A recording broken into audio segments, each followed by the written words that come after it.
Chapter 1278. Damn it. Ship Planet Captain punched the wall next to him angrily and muttered, Lucky Hero and Bug King are both almost immortal. Why, to the outside world, they may indeed be almost invincible. Phone Bujiwe continued, but within the Super Alliance, if you use your own abilities to fight each other, the result will inevitably be like this. He's right, Toadman also added. Except for Poison Hero, who was killed by a targeted poison, the others were killed by their companions' abilities. He listed them one by one. Mr. Suck died because of Poison Hero's ability. Bug King and Lucky Hero died because of Thousand-Eyed Hero's ability. And as for Thousand-Eyed Hero, although we didn't see him, there is no doubt that he died because of one of our abilities.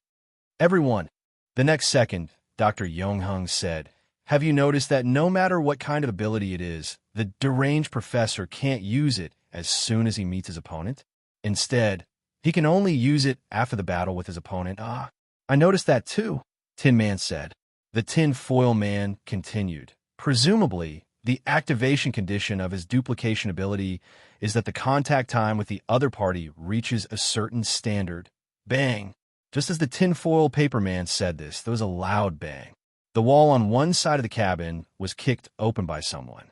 In the next second, a figure appeared in the 2-meter-wide hole. You're wrong. The person who came was none other than the deranged professor. I don't have what you call duplication ability. This guy was really bold and fearless. He clearly had the power of Thousand-Eyed Hero and Poison Hero, but he didn't use long-range attacks. Instead, he took the initiative to attack the hero's spaceship. Even if there are people in the world who can duplicate other people's abilities, when faced with existences like Poison Hero, Thousand-Eyed Hero, and Bug King, they are helpless.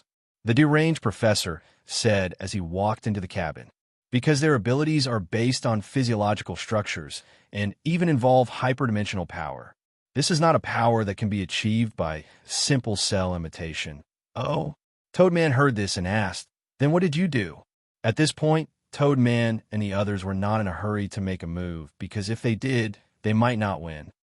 The deranged professor laughed. He didn't answer the question directly. Instead, he said with a smile, it's a little troublesome to explain this. First, have you heard of the Conqueror's Crown? The deranged professor didn't expect the heroes in front of him to know about the thing in front of him. Unexpectedly, the Conqueror's Crown is one of the 4 divine artifacts created by the Emperor of Nihility. It's the supreme embodiment of the power under the physical state. After the person who owns the Conqueror's Crown has defeated or killed a certain existence, he can borrow the energy of the non-concrete opposite of matter, the virtual space, and permanently obtain all the abilities of the other party in the realm under the physical state. The Black Hole Queen, who hadn't expressed her opinion for a long time, now spoke in a very calm tone. Toadman and Tinfoil Man were confused by her explanation. Even the mad scientist was stunned, because this information was something he had researched for many years and had only come to know by chance. The reason you return to the past, or rather, set the time of your time travel to today, is not because you have a special interest in this era. The Black Hole Queen was not finished. It's because, in the future, you found a piece of information about the whereabouts of the Conqueror's Crown. The time of the information is today. As for the location, it doesn't matter now. She paused. Anyway, before you came to this planet, you already had the thing in your hands. After she finished speaking, not only the deranged professor, but even the heroes next to him looked at her in disbelief. For a moment, there was silence in the cabin. After a dozen seconds, the deranged professor sneered. Oomph, as expected of the Black Hole Queen. I knew it. You're not a hero at all. You are just among the heroes to observe and control the tangled and complicated timelines that are intertwined with them. Your point of view is interesting. The Black Hole Queen heard him and calmly continued. However, in my opinion, you know nothing about power, you know nothing about realms, you know nothing about time and space, and you know nothing about me. The deranged professor found it hard to accept such an evaluation. People like him generally had a strong desire for control and self-esteem. The ultimate goal of a perfectionist was to be omniscient and omnipotent. So, He hated it when people told him, "You don't understand this. Don't talk nonsense." Humph. 2 seconds later, the deranged professor snorted again. "Since I'm so ignorant and insignificant, why don't you crush me like a bug? Why do you want to see your companions die in my hands one by one?" The deranged professor thought that his question had stepped on the blind spot of the other party's logic. After asking, he was quite pleased. Unfortunately, the Black Hole Queen who was at the Cosmos God realm used her actions to tell him once again that he knew nothing about bluffing. "It is because of your ignorance and insignificance that you would ask me such a question. It is also because of your ignorance and insignificance that I am unable to give you an answer in a way that you can understand. Everyone, please be the judge. If such words were thrown over, if it were you, would you curse in the streets?" But just as the deranged professor was about to flip out, the Black Hole Queen suddenly changed the topic. "Fortunately, there is someone who is not so ignorant here. Maybe he can answer some of your doubts." She paused for half a second before saying, "Poker Man, I will leave the rest to you." At that moment, everyone present turned to the same direction and focused their gaze on Brother Jew. Amen. Huh. Phone Bujua was stunned too. The Black Hole Queen's sudden action of pushing the blame to Brother Jew caught him off guard. Usually, it was Brother Jew who tricked others, but this was the first time he was tricked by someone else. "Oh, it's you." The deranged professor soon recognized Brother Jew. "Who would have thought that you are such a high-level existence?" Chapter 1279. Talmai asterisk SS. Phone Bujua's expression did not change, but internally, he was grumbling. "My various attributes and physical abilities have not recovered yet. When the spaceship fell earlier, I almost coughed out blood from the impact, and now you want me to face this super boss who has obtained the power of at least 5 universe-level heroes." While he was thinking about this, the deranged professor was already approaching him step by step. "You, don't be too presumptuous." Seeing this, the team leader immediately rushed forward and stood in front of Brother Jew. This man, who would later be known as the Shield of the Universe Super Alliance, was a natural guardian and leader. He was also a hero whose upper limit could not be determined by Toadman. So what if I'm presumptuous? The deranged professor did not care about the team leader's obstruction. Instead, he sped up and rushed forward. "Huh!" The team leader immediately shouted and activated his absolute constipation field to block the deranged professor. Boom! In the blink of an eye, the deranged professor had crashed into the team leader's defensive field. The explosion caused by this attack. Not only did it shatter the entire tin powder spaceship from the inside out, but it also caused a violent tremor within a radius of a few kilometers. The intensity of its energy and the strength of its destructive power. It had surpassed Mr. Horrible's tomahawk kick and the King of Bugs' Mount Tai crush. Drip, drip, this was the sound of small puddles of blood dripping to the ground. The person who was bleeding was the team leader of the team leader. His defensive field was not destroyed. Brother Jew, who was standing behind him, as well as the headquarters beside Brother Jew, were all unharmed under the protection of the force field. However, the team leader himself was spitting out blood, and his face was pale. Even the team leader's field. When the tinfoil man steadied himself, he saw the injured team leader and could not help but say anxiously, "This should have something to do with the lucky man's ability." Professor Yongheng, who was not far away, continued, "Mr. Horrible's physical skills alone are not enough to cause this kind of burden. Damn it, I can't just stand by and watch." As the tinfoil man spoke, he tore off the tinfoil hat on his head and turned it into a tinfoil mask. "If I turn on my poison resistance mode to fight, I shouldn't be killed instantly. Even if I'm going to die, I have to try first. All right, I'll use magic to help you restrain him." Professor Yongheng suddenly realized something when he replied, "Where's Toadman?"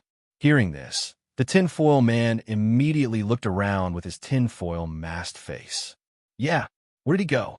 How come even the scanning system can't find it?" Buzz buzz. At this moment, with a muffled sound, Toadman's figure suddenly appeared behind the insane doctor. Without another word, He used the syringe on his forearm to inject an entire tube of unknown liquid into the other party's back. By the time the deranged professor reacted and elbowed the toad night away, the injection was already complete. TSK. Did he use his armor's stealth mode to sneak in? The deranged professor looked at Toadman and sneered. He really is a guy that I can't let my guard down.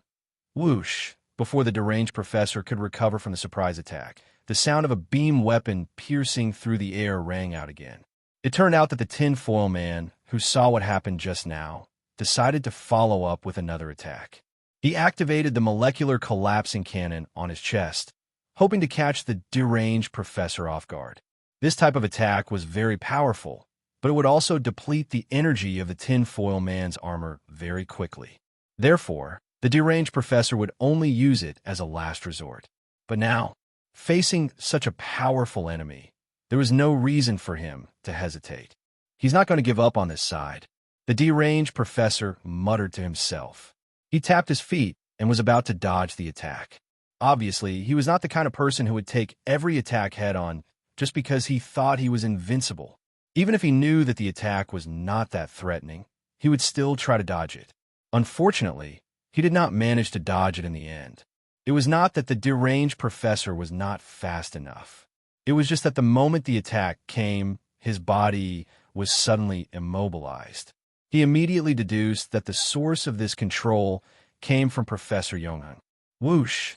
In an instant, the deranged professor's body was hit by the beam of light. 80% of his torso disappeared within a second. However, now that things have come to this, the deranged professor did not wait for the attack to end. He opened his mouth and said, "What's the point of this attack?" When he finished speaking, the beam of light disappeared. "You'll find out soon enough." Toadman's voice came from afar in the next second. Inwei's tone sounded very confident. This was not a good sign for the deranged professor. Sure enough, when the deranged professor urged his body to heal itself, he immediately felt that something was wrong. "You?" He immediately looked at Toadman. "Did you do something?" Toadman snorted. "I have to thank you for your help. It allowed me to make a breakthrough in my technique." He paused for a second and said, "When I was treating Poison Man's injuries, I had already obtained a sample of the toxin you used. When you were fighting with Mr. Poor and the others, I used the supercomputer that I carried with me to analyze the toxin." He raised his right hand and waved it. "The toxin that I injected into your body just now is a modified version of your original formula. It's a toxin that specifically targets your own DNA. Ho ho! You can complete the concoction using the various proliferating particle liquids you carry with you." When the deranged professor heard this, a look of admiration appeared on his face. "You really live up to your reputation." As soon as he finished speaking, something unexpected happened.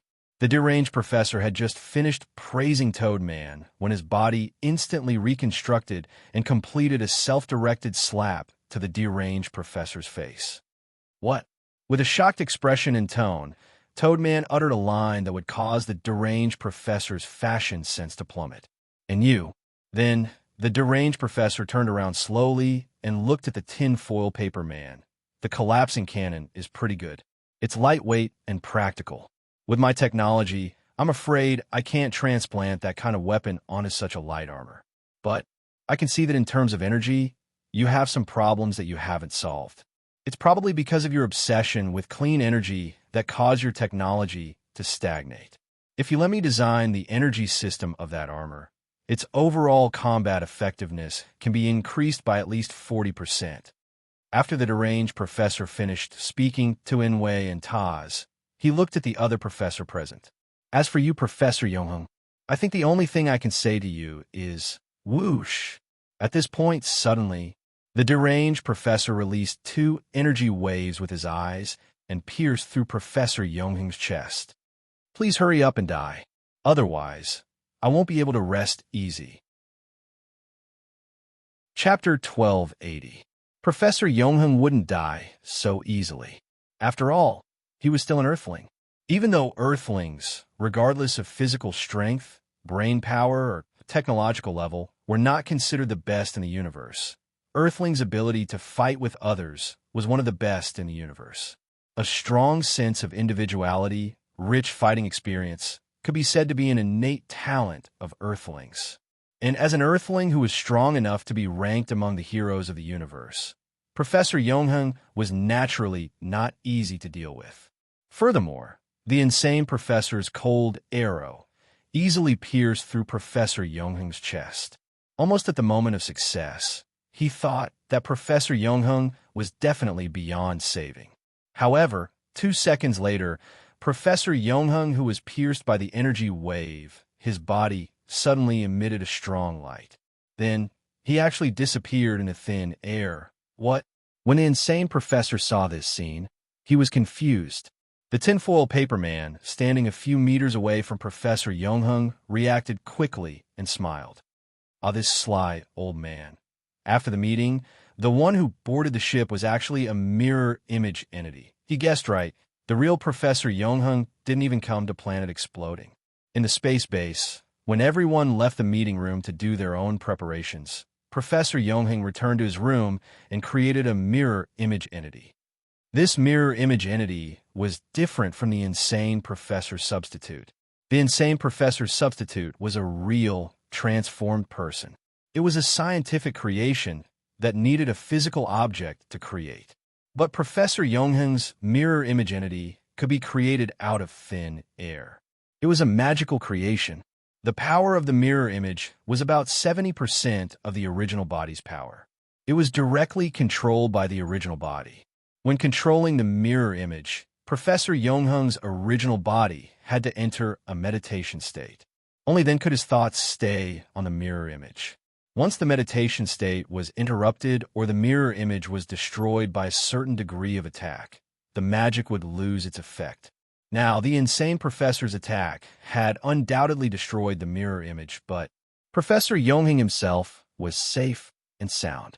Sly fellow actually used a substitute. After hesitating for a few seconds, the insane professor came back to his senses and couldn't help but mutter, Hey, you're the one who has the least right to say such things." Even at this moment, Brother Jew couldn't help but complain when he heard this. It's fine." The mad professor ignored Brother Jew and continued to talk to himself. "As long as he continues to stand against me, one day he will be crushed by me. I will let him live for a few more days." As he spoke, his eyes moved slightly, and he used the same trick again, launching an energy wave attack at the tinfoil paper man. At this time, tinfoil paper man had exhausted the energy of his armor because of the previous molecular collapse cannon. With his current remaining energy, he was afraid that he would not be able to block the attack from Thousand-Eyed Xia. In the blink of an eye, at this critical moment, Toadman, who had the foresight to see through the insane Dr. S' intentions, rushed toward the tinfoil man like a flash of lightning and blocked the energy wave attack with his body in time. However, Toad Hero's technology tree was different from tinfoil paper heroes. His armor wasn't purely for combat. Therefore, even though his armor still had a lot of energy, the upper limit of its defense was still not high. Therefore, under the impact of the energy wave, both of them were sent flying and fell to the ground. The armor on Toadman's back collapsed after receiving the attack. Fortunately, his body was not pierced through. However, a large burn mark was left on his back. This injury was enough to make him fall to the ground and unable to get up. On the other hand, Tinfoil Paper Man's condition was slightly better. After all, he wasn't directly hit by the energy wave, but he took the full brunt of the impact. For a moment, his blood was boiling and he couldn't move. "You still want to struggle?" The mad professor looked at the two and said coldly, "Okay, then struggle, and then despair." As he spoke, he raised his hand toward Toadman, who had already lost the ability to resist and was ready to use the telekinetic blast that he used to crush Tough Man. "How dare you?" At this moment, the team leader of Shit Planet roared and rushed forward. Obviously, the captain was prepared to fight with his life on the line. When he blocked the attack for Brother Jew in the headquarters earlier, he had already suffered heavy internal injuries. Even standing up was difficult for him. However, seeing his comrades being defeated one by one, the team leader couldn't take it anymore. Even if he died, he had to fight. If you want to die, I'll fulfill your wish. The mad professor looked at the team leader rushing toward him, but he didn't panic. He changed his raised hand into a fist and swung it horizontally. At this moment, the mad professor already had the strength of Mr. Suck, and he also had the ability of Lucky Man. On the other hand, the team leader only had heavy internal injuries, and because of his internal injuries, he couldn't use his abilities. Therefore, if this attack landed, the team leader of Ship Planet would definitely die. Just as the mad professor was about to kill the team leader, an unexpected person entered the battle. Surreal. Forbidden move. Headquarters Tai-san, who was wearing a gray robe. He didn't change his robe after becoming a hero, of course. It could also be said that he didn't have any clothes to change, turned into a gray shadow, and arrived in front of the mad professor before the team leader of Ship Planet. He slid forward and attacked the professor's lower body. Broken Sun and Broken Jade Slash. The moment he shouted the name of the move, he accelerated a second time, and with a speed faster than the mad professor's reaction time, he passed by him and appeared behind him. Half a second later, the normally calm mad professor couldn't help but let out a scream. He covered his crotch with his hands and slowly knelt on the ground. Yes, this move was that strong. It was so strong that it could make an enemy who had no sexual characteristics and who wouldn't even blink if half of his body was destroyed feel an inexplicable pain. What the hell? What's this? Seeing this move, even Fong Bujiwa's expression changed. He immediately asked in his mind, what's with the hand blade in the ending stance? What's with the mad professor's reaction? Then what about the name of the move that makes people feel extreme danger when they hear it? On the other hand, the team leader of Ship Planet didn't think so much. When he saw that the mad professor's counterattack had stopped and his posture had become full of openings, he naturally wanted to continue the attack. With another roar, the team leader of Ship Planet used a shit bang bang on the professor's head. Don't ask me what the name of this move means or the specific posture. You just need to slowly and quietly experience the unparalleled explosive power and impact contained in these 3 words. That's all. Bang. After the hit, the mad professor's body was smashed into paste. But the team leader of Ship Planet also vomited blood after the hit and fell to the ground, unable to stand up again. What should we do? Pokerman. The headquarters was quite clever. They knew that this kind of attack would not be able to kill the mad professor. And they also knew that, of the people present, other than the Black Hole Queen, who had been watching from the sidelines, only Fong Bujiwa could deal with the professor. At this time, Brother Ju was still thinking about this question. He couldn't give an answer for now. Quick, think of a way. He will soon. Headquarters saw that Brother Ju was hesitating, so he wanted to urge him. But he was only halfway through his sentence. Pooh. There was a piercing sound. Flesh and bone shattered, and blood splattered everywhere. But a hard, poisoned blade formed from an arm pierced through Headquarters' back. It pierced through his muscular body and interrupted his sentence. The mad professor, who had reformed his human form, quietly created his physical body behind Headquarters. When his upper body was formed, he launched this ambush. As mentioned earlier, the mad professor wasn't the kind of person who thought he was invincible. Even if he was stronger than his opponent, he wouldn't give up on sneak attacks, and evasive maneuvers. He was never a warrior, but he was often the winner, the final survivor, the victor. Park. The team leader of Ship Planet called out to Headquarters with a voice that was barely audible. But he couldn't make a sound, and he couldn't stand up. Why? At the same time, Tin Foil Man shouted at the Black Hole Queen with a hoarse voice. Why aren't you doing anything? You should be able to stop him, right? I can. The Black Hole Queen's reply was so flat that it was cruel and despairing. But I won't do that. The mad professor heard the conversation. He immediately turned around and said, Tin Foil Man, it's useless even if you beg her. Even if it's her, she can't kill me. Even as he spoke, he had already finished reconstructing his body. After he had fully recovered his physical body, he raised his arm and swung it. The next second, the headquarters flew into the air like a piece of meat that had been tossed out from a skewer. It landed right before Feng Bujue's eyes. The lucky hero is the most important person in my entire plan. The mad professor didn't even look at Hao Run as he continued to explain as if nothing had happened. I've thought about it from the start.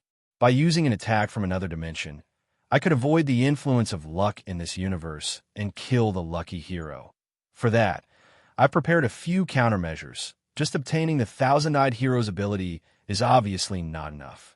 Although the Thousand-Eyed Hero's energy wave is a multiverse-level attack, the person who launched the attack, or rather, the individual who has the intention to attack, which is me, still exists in this universe. That way, my idea of killing the lucky hero would probably trigger a reaction from the power of luck. So, to kill the lucky hero, I still need the help of the King of 10,000 Bugs. And to force the King of 10,000 Bugs to swallow me into his body, I have to first obtain the Poison Hero's ability. In short, my plan is far more comprehensive and far-reaching than you can imagine.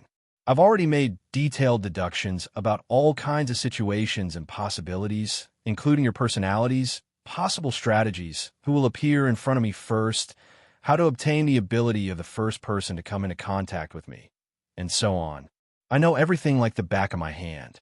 No matter what happens, in the end it will be like this. Now, I've already obtained the power of luck of this universe. As long as it's something from this universe, it's impossible for it to kill me. Even the Black Hole Queen can't do it. Being one of the cosmos gods, she naturally knows this. That's why she won't act against me. Just as the mad professor was talking to the tinfoil man on the other side, Brother Jew immediately knelt down and helped headquarters up. Hey, sleeping in the park? Are you crazy? Why are you trying to be a hero at this time? Poker man.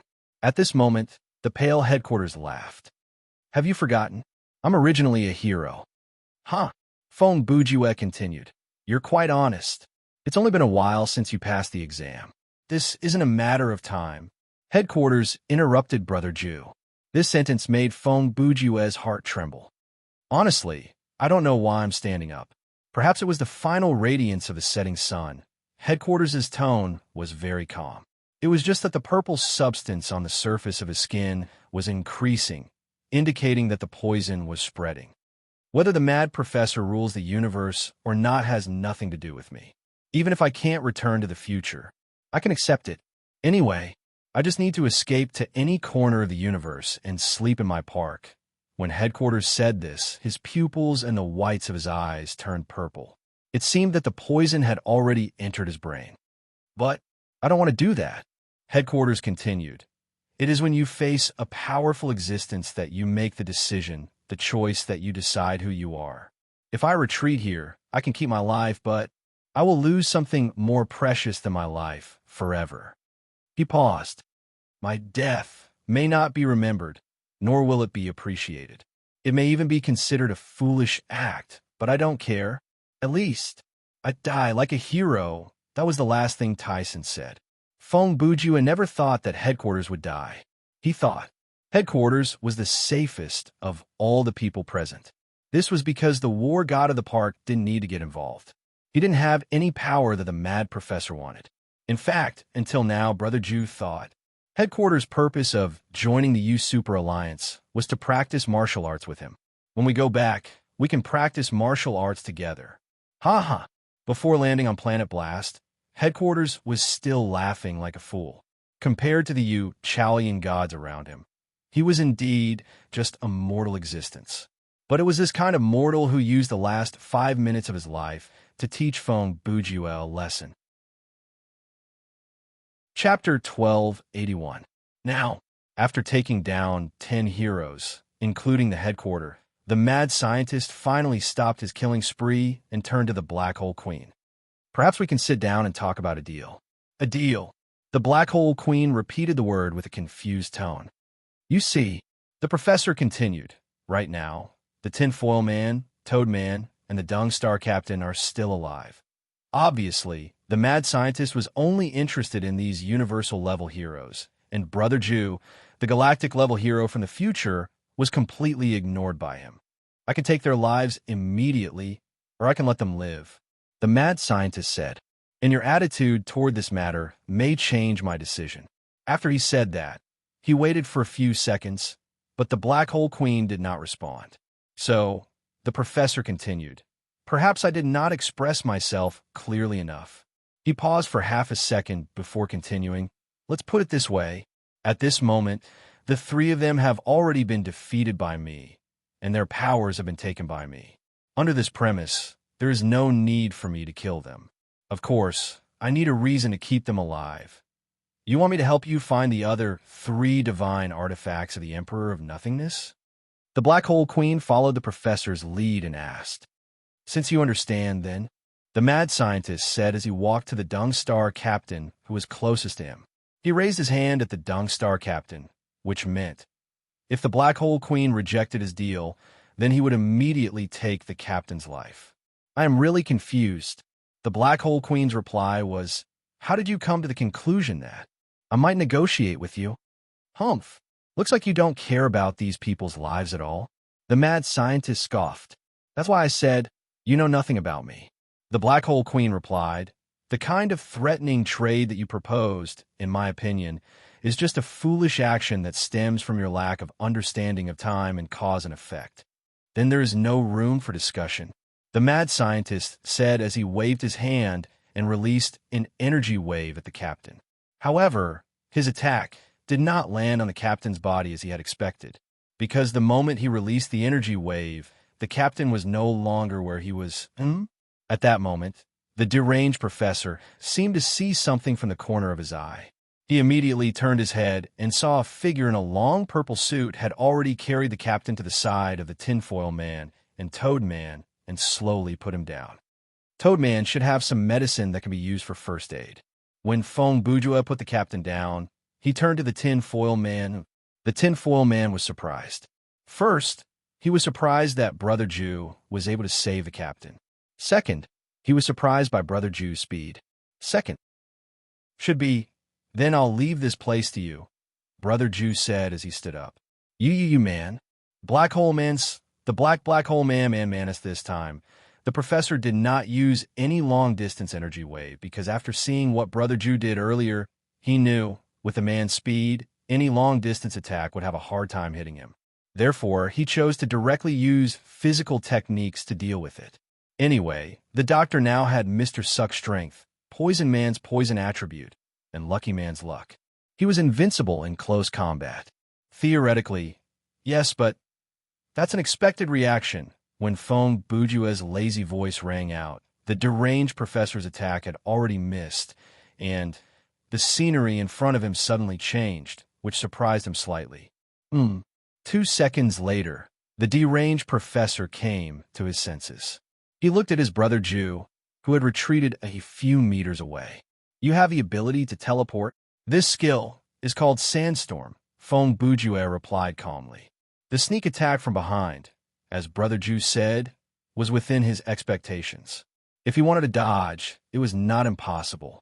However, to prevent the deranged professor's attack from affecting the 3 heroes who had already lost their ability to fight, Brother Jew turned around, crossed his arms, grabbed the deranged professor's shoulder, and activated the skill. This way, while he dodged the attack, he could also bring the deranged professor 50 meters away, temporarily distancing himself from the other heroes. Whatever you call it, the deranged professor said. It's going to become my ability soon anyway. Huh? Fong Bujua laughed drily. So, you really think I can't beat you? Before you ask that question, do you want to look at your hand first? The deranged professor was also confident as he replied calmly. Hand? When Fong Bujua said this, he raised a hand that came in contact with the deranged professor. Even though it had only been 10 seconds, his hand had already been infected by the poison and turned purple. Oh, you want to use this poison to defeat me? Before he finished, a black energy ignited on his arm like a flame. Wherever the demonic flame touched, the poison would not survive.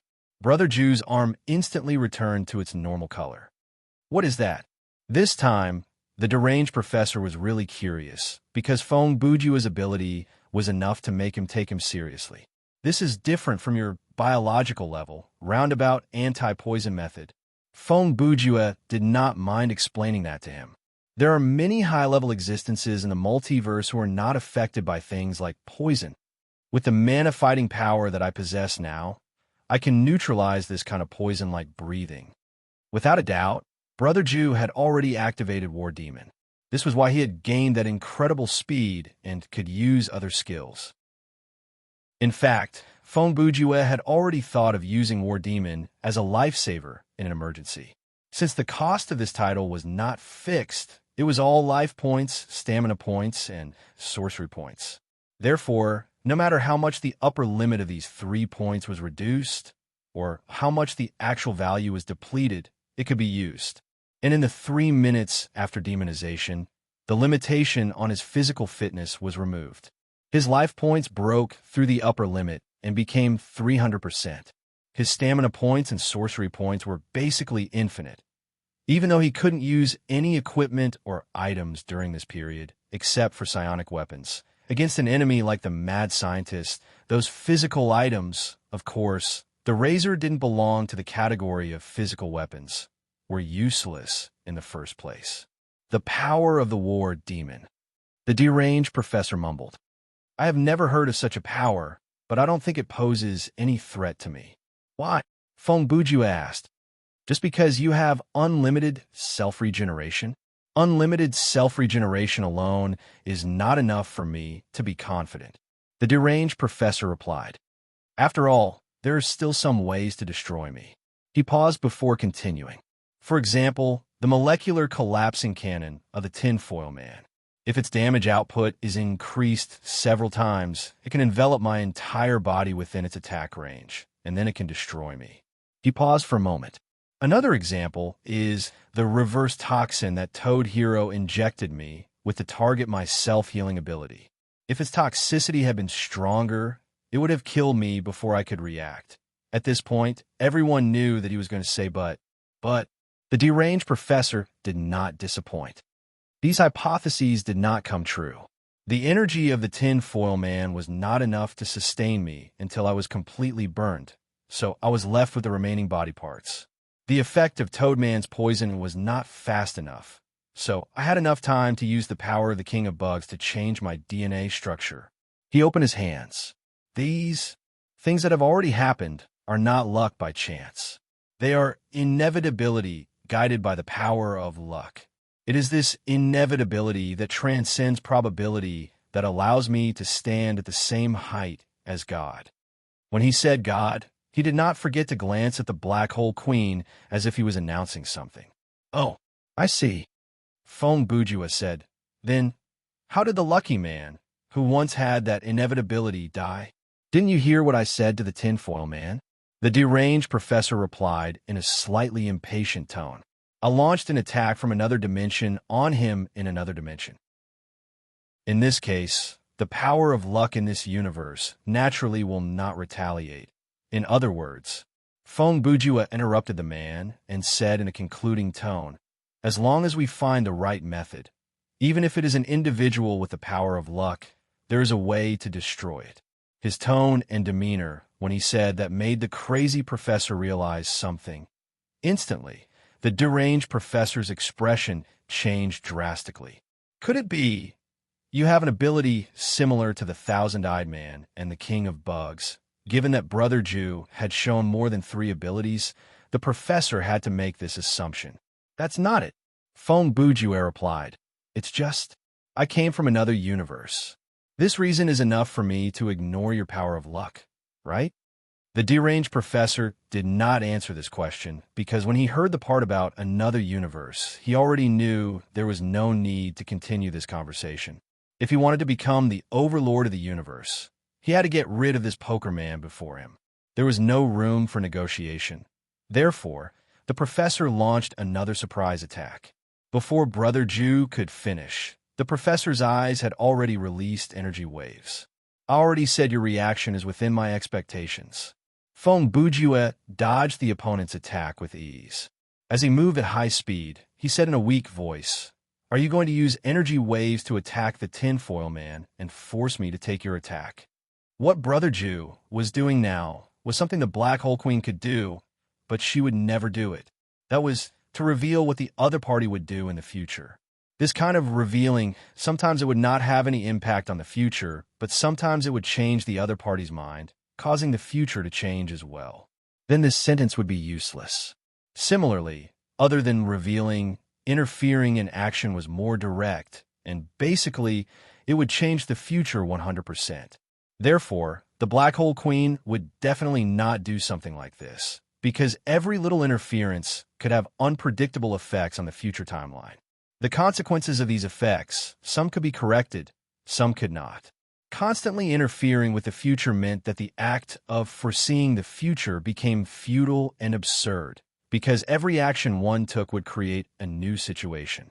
One would become a variable that constantly triggered unpredictable things, and this variable was enough to make all the predictable things in the entire timeline meaningless. Then I'll do as you wish. On the other hand, after hearing Brother Jew's words, the deranged professor resolutely chose to do as he was told. The professor belonged to the kind of, even if you use provocation, I'll still do what I'm supposed to do type of person. Basically, he would not change his course of action because of the opponent's provocation. You think too much, right? However, before the professor's face turned around, Brother Jew appeared next to him. As he said these words, he activated the naughty kid's lower whip kick. The next second, the deranged professor let out an embarrassing cry and fell flat on his face. Similar to the previous sun-breaking jade slash from the headquarters, this was a completely illogical move that deeply shocked the professor. You'd better figure out, the biggest difference between you and me right now is speed. When Feng Bujue said this, he had already taken out the demonic poker. He held a card in each hand and quickly cut the deranged professor's body. If I hit you, it's like a cheetah pouncing on a sloth, or Li Jing beating up Kuai Jin. You haven't even seen me yet, and I've already finished 2 rounds. Brother Jew was telling the truth. If he really wanted to go up and fight, he could have done it in a few seconds. But he didn't do so. Instead, he talked nonsense with the professor for a long time, trying to stall for time. Why was this? The reason was simple. Even though Feng Bujue could easily beat the professor into a pulp, but to beat the professor until there was nothing left of him, that was something that he could not do. Because, among the dozens of skills he had, there was no tri-beam. Chapter 1282. Tri-beam was a good skill, but the special effect of there was a certain chance to cause the death of the user was too much of a scam. Perhaps in the early stages of the game, or in a team battle, he could bring this skill with him, but in the later stages of the game, especially in a solo match, it was better to use skills with more stable special effects.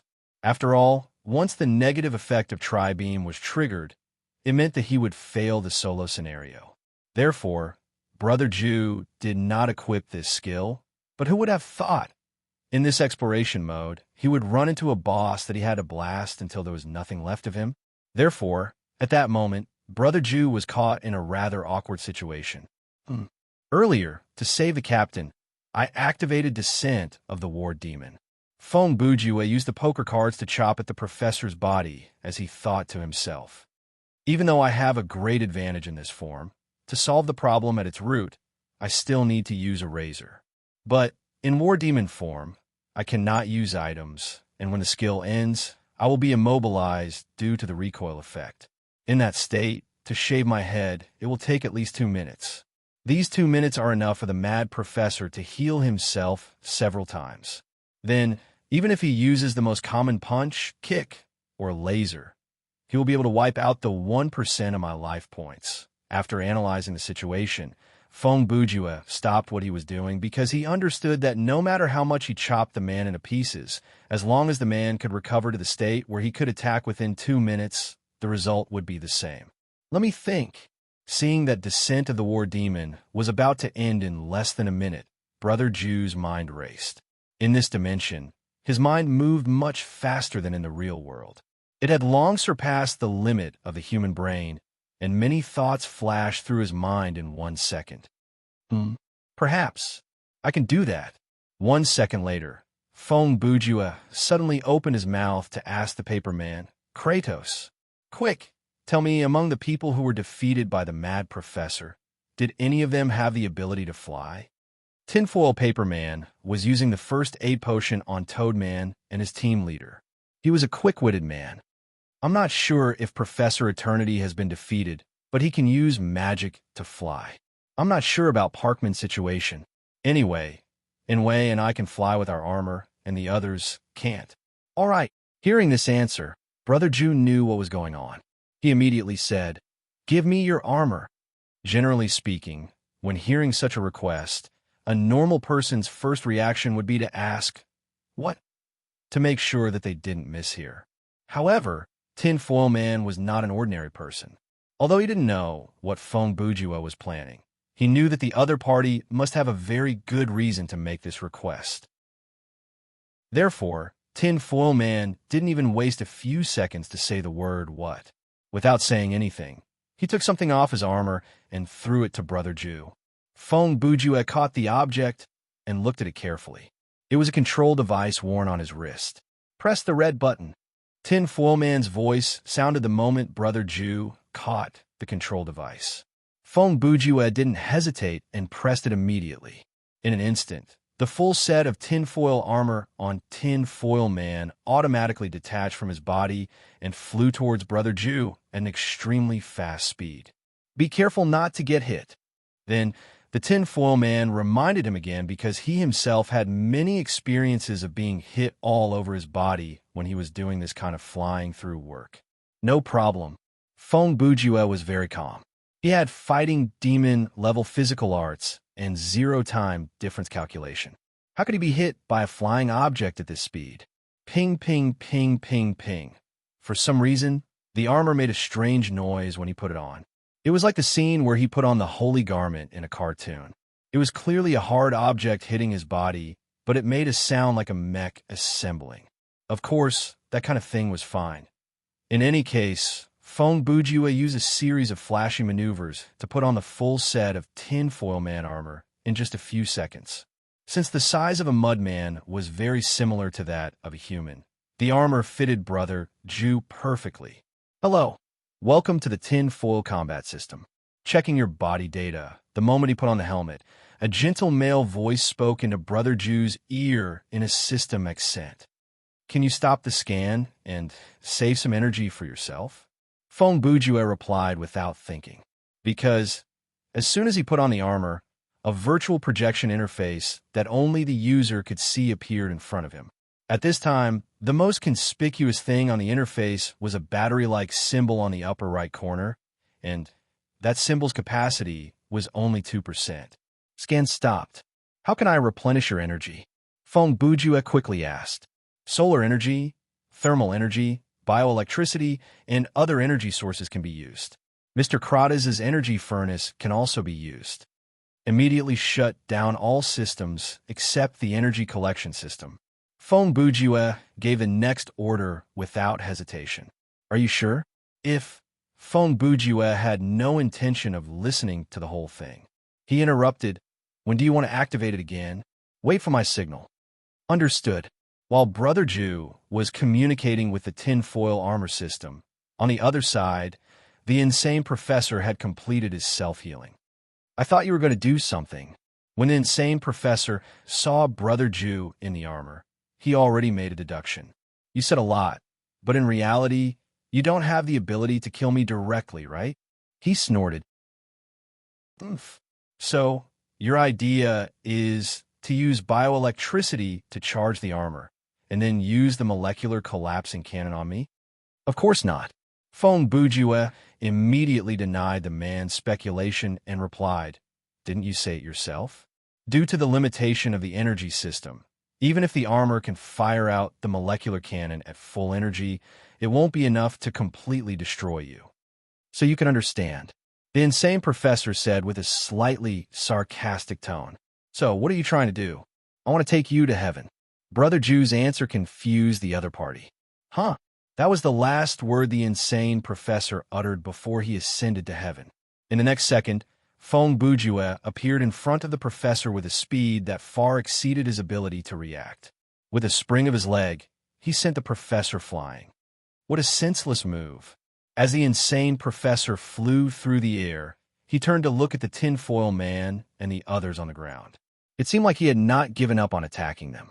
However, Brother Jew's movement was faster than the professor's reaction speed. In the air, the black energy rings exploded like lightning bolts. In the blink of an eye, they were right next to the professor. Bang! Brother Jew used his amazing Jeppo to get close to the professor. With another kick, he sent the professor flying even higher into the air. This caused the professor's attack to miss, and it landed in a place where there was no one. What are you trying to do? Brother Jew's second kick made the professor realize something, but there was nothing he could do about it. After all, Brother Jew's speed was superior when it came to fighting magic.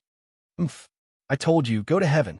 When Feng Buja uttered the word heaven, two silent black rays flashed by, and the mad professor's two arms were severed by the black rays. Almost at the same time, Feng Bujue appeared behind the professor, and he grabbed the professor's torso with both hands. Perhaps you will ask me about it later, so I will tell you in advance. Before Brother Jew moved on to the next step, he said, "This skill of mine is called Jeppo, striking the sky." After that, the black energy exploded under his feet. Before the insane professor could figure out what was going on, he felt a strong pressure. He felt like he was sitting on a vehicle that suddenly accelerated from 0 to faster than the speed of sound. And this vehicle didn't even have the gravitational control system that was common in this era. As for Brother Jew, even though the name of the skill sounded good, it was actually the first time he used it. In his war demon form, Feng Bujue didn't have to worry about the exhaustion of his energy, and he didn't have to worry about any movement that would exceed the limits of his body's endurance. So, he thought of the descent of the war demon, plus the spiritual sense body enhancement technique, modified method, as well as the high-speed Jeppo chain kick in the same direction. It could be said that this combination of skills had pushed Brother Jew to the limit. When he rose into the air, his speed was faster than Mach 1. Just like that, Feng Bujue dragged the insane professor, who had temporarily lost his ability to fight back, into the stratosphere of planet exploding. At this point, everyone should have guessed Brother Jew's strategy. Before coming to this planet, Feng Bujue had read some information, so he knew that planet exploding's atmosphere was similar to Earth's. The gravity was lower than Earth's, and the density of the air was slightly different. That was why he thought of this strategy. You think I won't be able to do anything if you throw me into outer space? The insane professor didn't know the time limit of his war demon form, and he didn't know Brother Jew's real plan, so he tried to test the waters. Even if I don't have the ability to fly, I can still bye-bye. Brother Jew did not wait for the man to finish. He loosened his arms and released the doctor's body. Then he turned his body to give the man a kick, sending him flying away. This time, the insane professor fell with a confused look on his face. As he fell, he thought to himself, "What's he doing? Don't tell me he wants to kill me." Thinking about it was one thing, but there was nothing he could do. Just as Brother Jew predicted, the insane professor could do everything except fly. In fact, the insane professor could fly when he was in his cyborg state. However, his body had been completely changed, and among all the abilities he gained, there was no such thing as flight. Coincidentally, among the first 10 members of the Supreme Council of the U Super Alliance, only 4 of them could fly.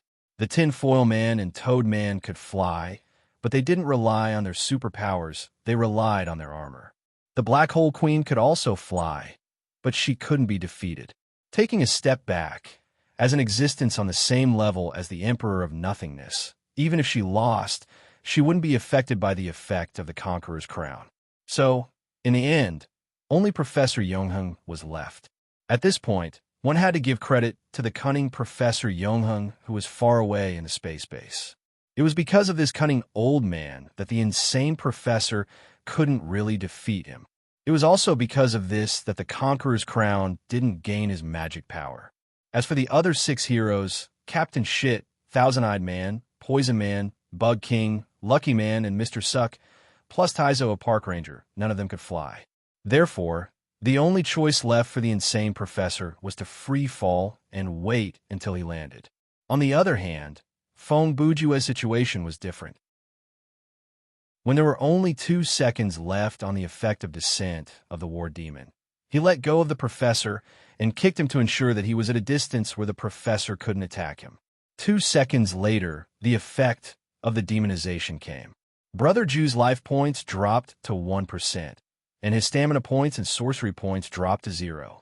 The feeling of his body being hollowed out, combined with the powerful mental shock, caused him to enter a state where even the slightest movement of his finger would cause intense pain. In this state, even lying down on flat ground and resting was just as uncomfortable, let alone experiencing falling in the stratosphere. Thankfully, he was wearing the tinfoil armor. Obviously, in this confrontation, Feng Bujue's plan was more thorough. He already knew that the pressure and temperature of the fall would deplete his 1% life points, so he asked the tinfoil man for the armor. He knew very well that if he wanted to buy time to use the razor, he had to ascend to the sky. Bringing the professor with him was the only way to prevent the professor from killing him while he was still in a coma. Activate life support system. Feng Bujue had difficulty speaking, but he had to hurry. Life support system activated. Flight system activated. The AI of the armor was very powerful. Even without Brother Ju's instructions, it would make its own judgment based on the situation. No, don't activate the flight system yet. However, Brother Ju did not accept the man's kind offer. The bioelectricity you provided has recovered 11% of the energy. The current energy is enough to sustain flight. I know, Feng Bujue said, but there's no need. He gave the order with difficulty as he moved his hands. Maintain the current falling speed. When we reach the height where the mask can be opened, help me decelerate and help me open the mask. Chapter 1283. The backfire from demonization was not as bad as Feng Bujue thought. Perhaps it was because his endurance had improved, or maybe it was because the tinfoil man armor had some sort of damage reduction effect. In any case, Feng Bujue recovered his mobility after falling for a minute. However, his stamina points and mana points had only recovered by 1%. It was not enough for him to use any skills. Pass through the upper troposphere. Pressure increasing. Temperature rising. Propulsion system ready. Estimated time to reach the standard environment where mass can be removed. Can you detect the mad professor's current condition? Feng Bujue asked immediately. The target is beyond the visual detection range. What about other detection methods? Even though it was Brother Ju's first time wearing the armor, he was certain that there was more than one detection method in the tinfoil man armor.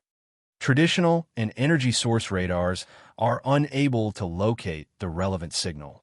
Tisk, but a liquefied body still has its advantages. Brother Ju heard that and could not help but scoff. While he was conversing with the armor's AI, the 17 seconds were almost up. After reaching a safe altitude, the tinfoil mask on Feng Bujue's face opened on its own. The next second, the cold air sliced at Brother Ju's face like a knife. The thin air made it difficult for him to breathe. Thankfully, his life points had recovered a bit, and this level of damage was not enough to make him lose more than 1% of his life points. So, in the end, I still have to use it. Even though he had decided to do that a long time ago, when he really held Chuck Norris's razor in his hands, he still hesitated for a moment. Because every time he sacrificed his hair in exchange for power, he felt like he was betraying his integrity. Buzz, buzz, buzz. Even the strong wind could not drown out the sound of the razor vibrating. Following this rustling sound, Brother Ju's slightly disheveled black hair started to scatter in the air. At the same time, in the ruins on the ground, Toadman finally woke up. He looked at the dung planet captain, who was sitting by the wall with a relaxed expression, and the tinfoil paper man who had lost his armor. He asked him, "How long have I been unconscious?" "Not too long," the tinfoil man replied. "The battle isn't over yet." When Toadman heard this, his expression tensed up again. Then, where did the mad doctor go? "In the sky." Tinfoil Man replied with a subtle expression. In the sky? Toadman said as he looked around. Combined with the fact that the tinfoil paper man's armor was no longer there, he immediately made a deduction. Could it be that Poker Man was wearing your armor and fighting him? No. At this moment, the Black Hole Queen, who was standing nearby, spoke first. Their battle will only officially begin when both of them return to the ground. Boom! Before he could finish his sentence, a black shadow suddenly fell 100 meters away, creating a pit in the ground with a loud bang. Before the splashing gravel and dust landed on the ground, the figure in the pit had already jumped out. Oof. What a strange tactic. When a mad doctor jumped out of the pit, he gave Brother Jew such an evaluation. During the fall, the mad doctor did not stay idle. He used the ability of the King of Bugs to adjust his DNA again and strengthen his body's combatability. At this moment, he had the poisonous carapace covering the surface of his body.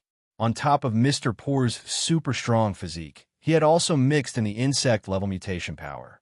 As a result, his attack, defense, and speed had been greatly improved. Therefore, even if he fell from a height of tens of thousands of meters, he did not fall to pieces. Instead, he plunged deep into the ground and jumped out intact. He hasn't fallen yet. After standing still, the Mad Doctor first looked up at the sky and muttered, could it be that he activated the flight device of the armor and took the opportunity to escape? After waiting for about 5 seconds, the Mad Doctor stopped this useless action and turned his gaze to the tinfoil paper man and the others who were 100 meters away. After a breath, he did not hesitate to release an energy wave at them. Just as the three of them thought that they were going to die, they saw a figure descending from the sky and appearing in the blink of an eye, blocking the path of the energy wave. The Mad Doctor's energy wave had no upper limit, so he could keep it up for as long as he wanted. Furthermore, he did not intend to stop shooting so that he could see the situation of the figure. Therefore, he continued to release energy waves as he approached step by step. As for the figure that blocked him, he stood in place without moving, steadily blocking the powerful energy attack. Poker Man. Although the tinfoil paper man behind the figure was backlit, the Mad Doctor could still recognize the figure in the tinfoil paper man's back, so he quickly reminded him, "Don't block it. His energy is infinite."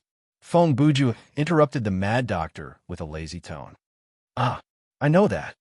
As he spoke, Brother Jew's tinfoil paper man's tinfoil paper man armor had already disintegrated under the attack of the energy wave, turning into dust. The energy of the tinfoil paper man armor was running low, so it was naturally the result of continuous exposure to such attacks. However, Feng Buju, who had lost the protection of the tinfoil paper man armor, was still standing and did not move. Due to the protection of the system, Brother Jew's clothes were also spared. Otherwise, he would most likely be naked right now. Oh, on the other hand, after the Mad Doctor approached a few dozen meters, he also noticed the abnormality in the situation. At this time, he stopped releasing energy waves and focused his eyes. This is interesting. After a few seconds, the Mad Doctor looked at Brother Jew and said, "You're strong enough to ignore the thousand-eyed man's energy wave?" He only wanted to say this one sentence, but for some reason, he could not help but add, "And why is your hair gone? Isn't it obvious?" Feng Buju stared at the Mad Doctor with his dead fish eyes and answered the Mad Doctor's two questions with one sentence. "I'm bald, and I'm stronger." Hearing this line, the Mad Doctor inexplicably wanted to laugh, but he did not.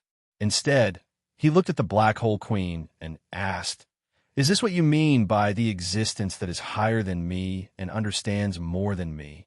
"Yes," the Black Hole Queen replied calmly. "This is the strongest hero." Chapter 1284.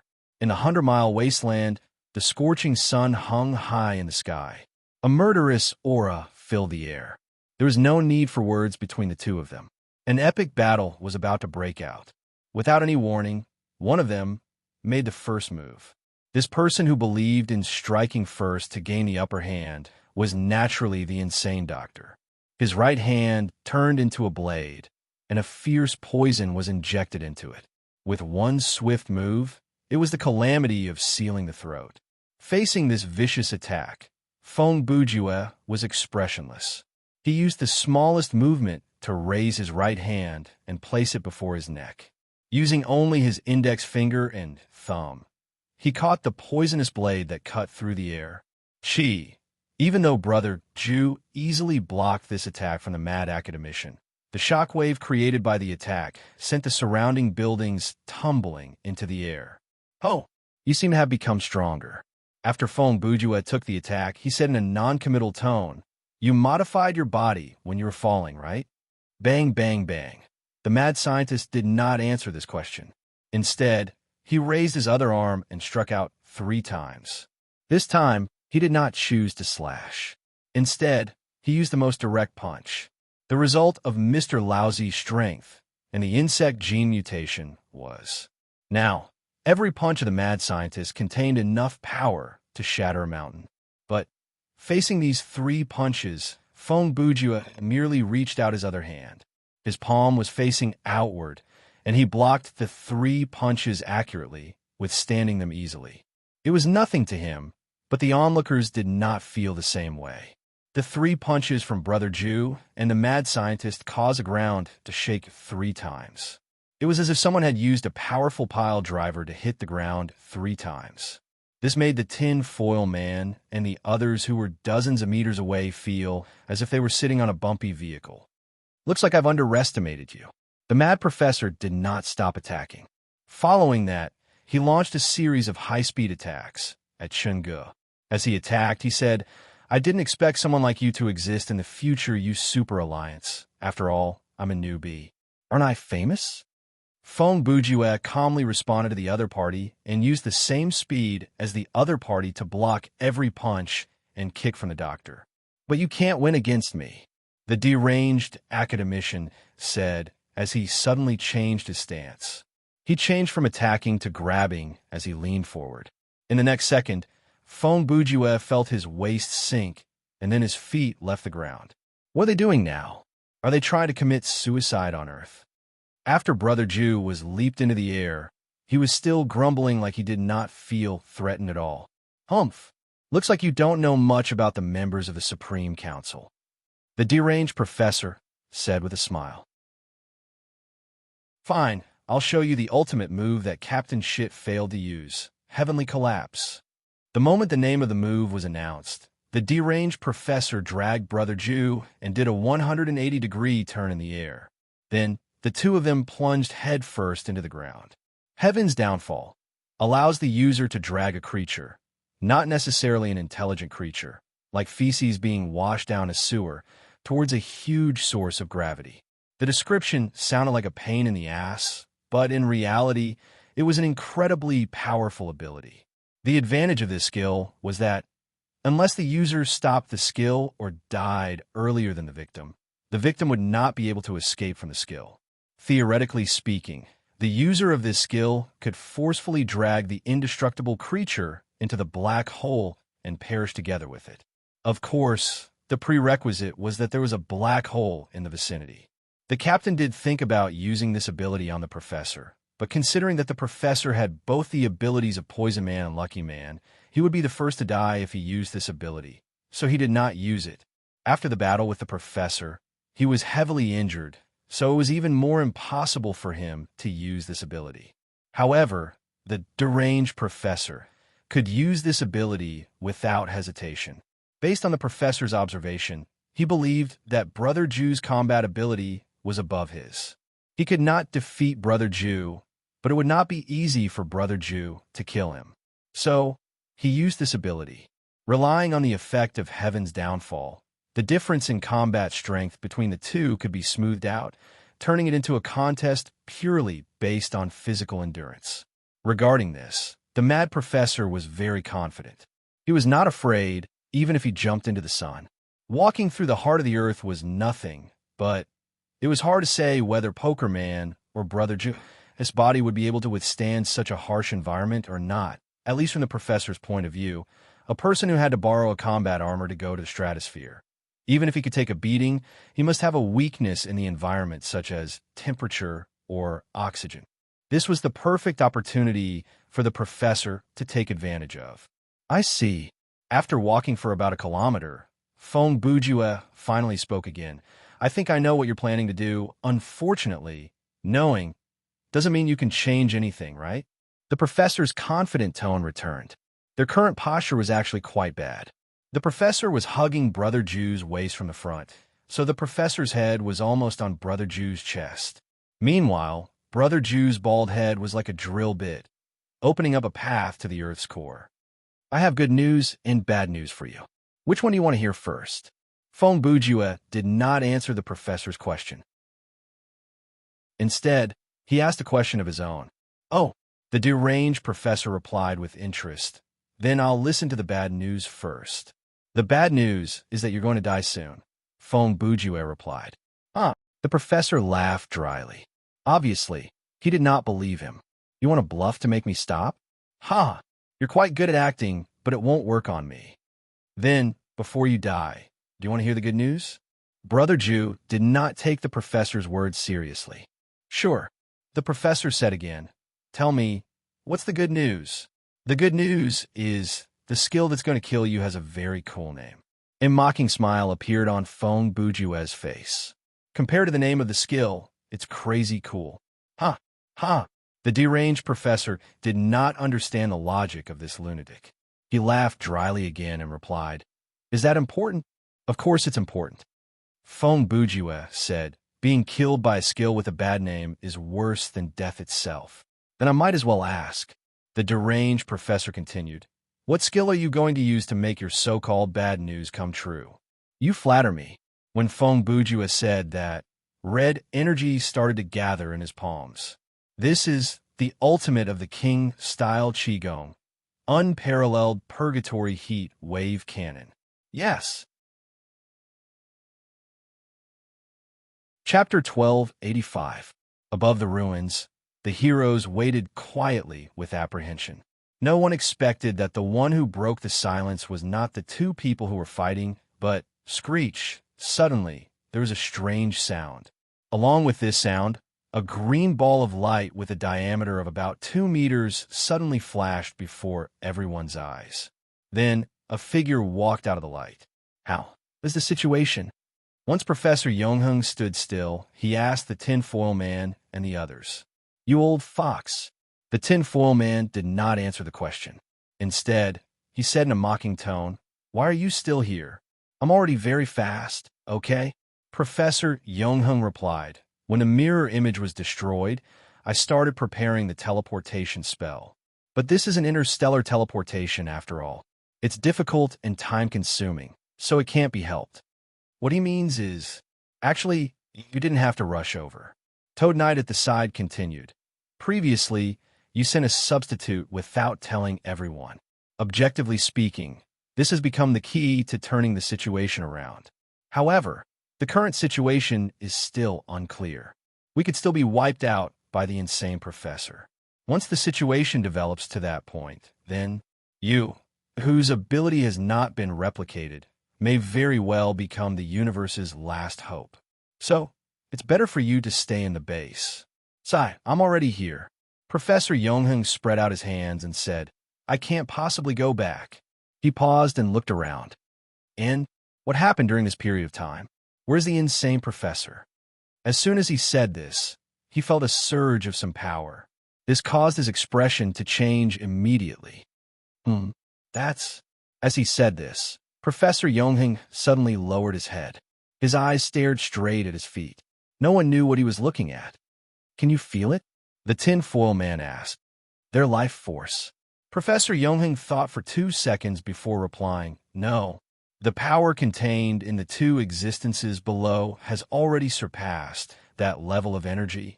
I can't describe what I'm seeing now. That was when the Black Hole Queen spoke up. This is the extra-dimensional power of the liberated state. Of course, those life forms that can only observe things on the physical level would not be able to see that energy. Humph. Toad Hero snorted coldly and turned to look at the Black Hole Queen. So, You've been suppressing your powers all this while hide from Professor Yongheng. That's right.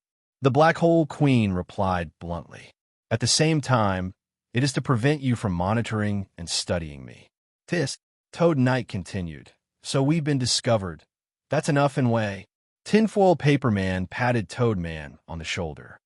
We all know that you're monitoring and guarding against your companions. Hey, I don't know. Ship Planet Captain had almost recovered. At least he could talk normally now. Hey, everyone!